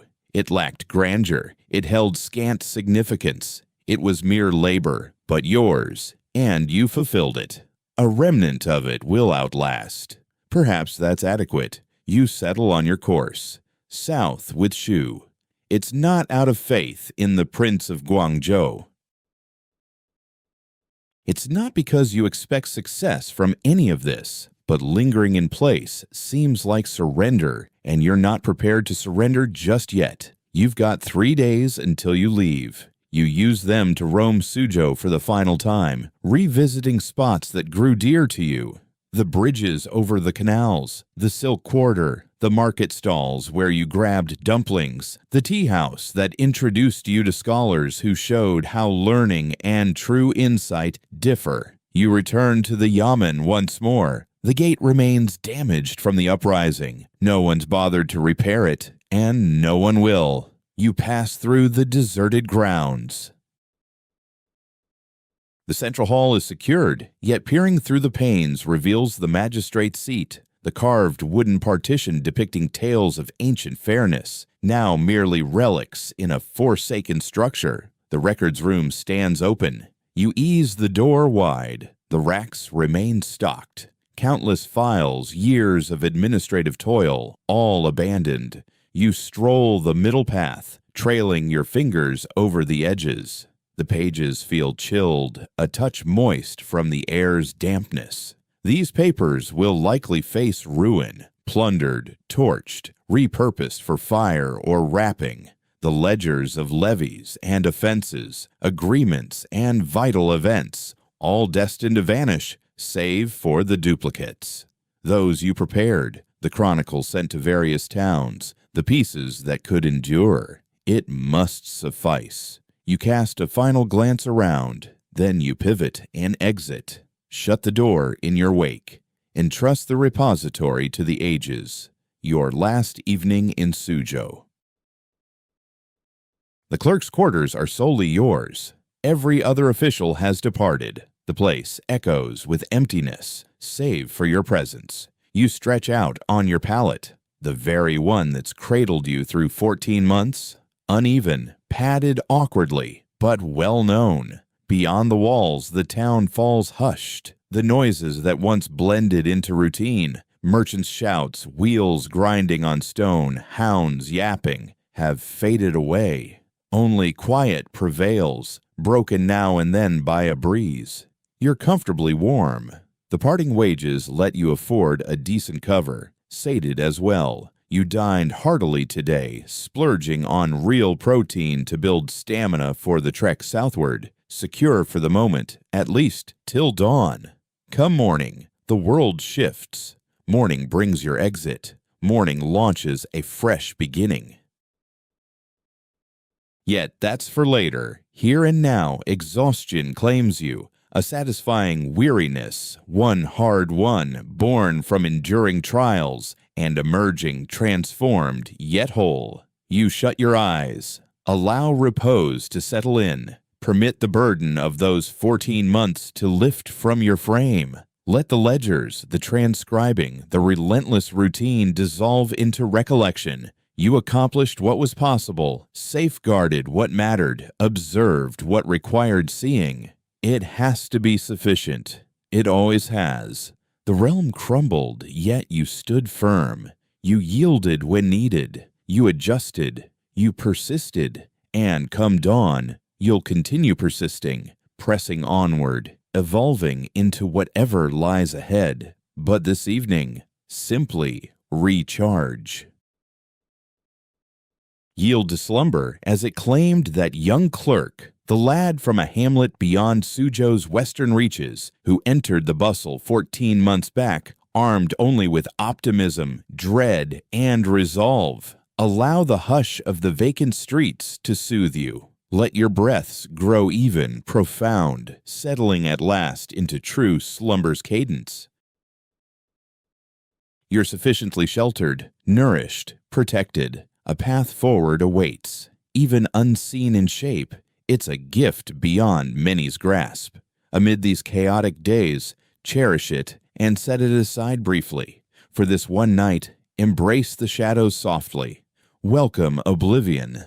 Ages will unfold. The Ming line will formally conclude. Manchu forces will seize control. The Qing era will emerge. It will govern for almost 3 centuries until its own downfall. A republic will arise, followed by warlords, conflict with Japan, the rise of communism, the present day. Suzhou will weather it all. The metropolis will crumble and rise anew. Fortifications will tumble. Waterways will be covered, then unearthed once more. Silk production will industrialize, falter, rebound. The Tiger Hill Pagoda will tilt a bit more. Builders will shore it up. Visitors will ascend its steps. Couples will etch initials on the barriers. And in some repository, perhaps Suzhou's own, or Beijing's, or a scholarly vault in a nation unborn in your era, the records you duplicated will persist. Not everyone. Vast portions will perish. Flames, waters, upheavals, sheer disregard will consume much of the material you labored over, yet remnants will linger. Snippets. A revenue list in one spot, a census tally elsewhere, select sheets from the Chronicle, and in that far-off time, experts will pore over them.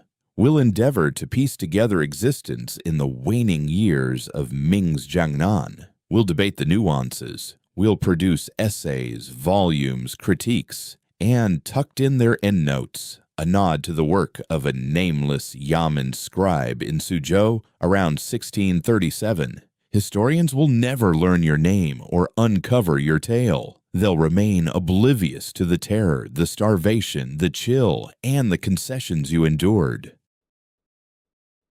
Yet, they'll reap the rewards of your toil, your safeguarding, your testimony, the work of that clerk who toiled, persisted, and outlasted those closing days of the Ming. He counted, you counted, not for any grand status, might, or valor, but simply for existing in that time. You observed, you recalled, you recorded it all. That's the raw stuff of history. Faceless bureaucrats, forgotten copyists, the quiet gears of recollection turning behind every monumental happening.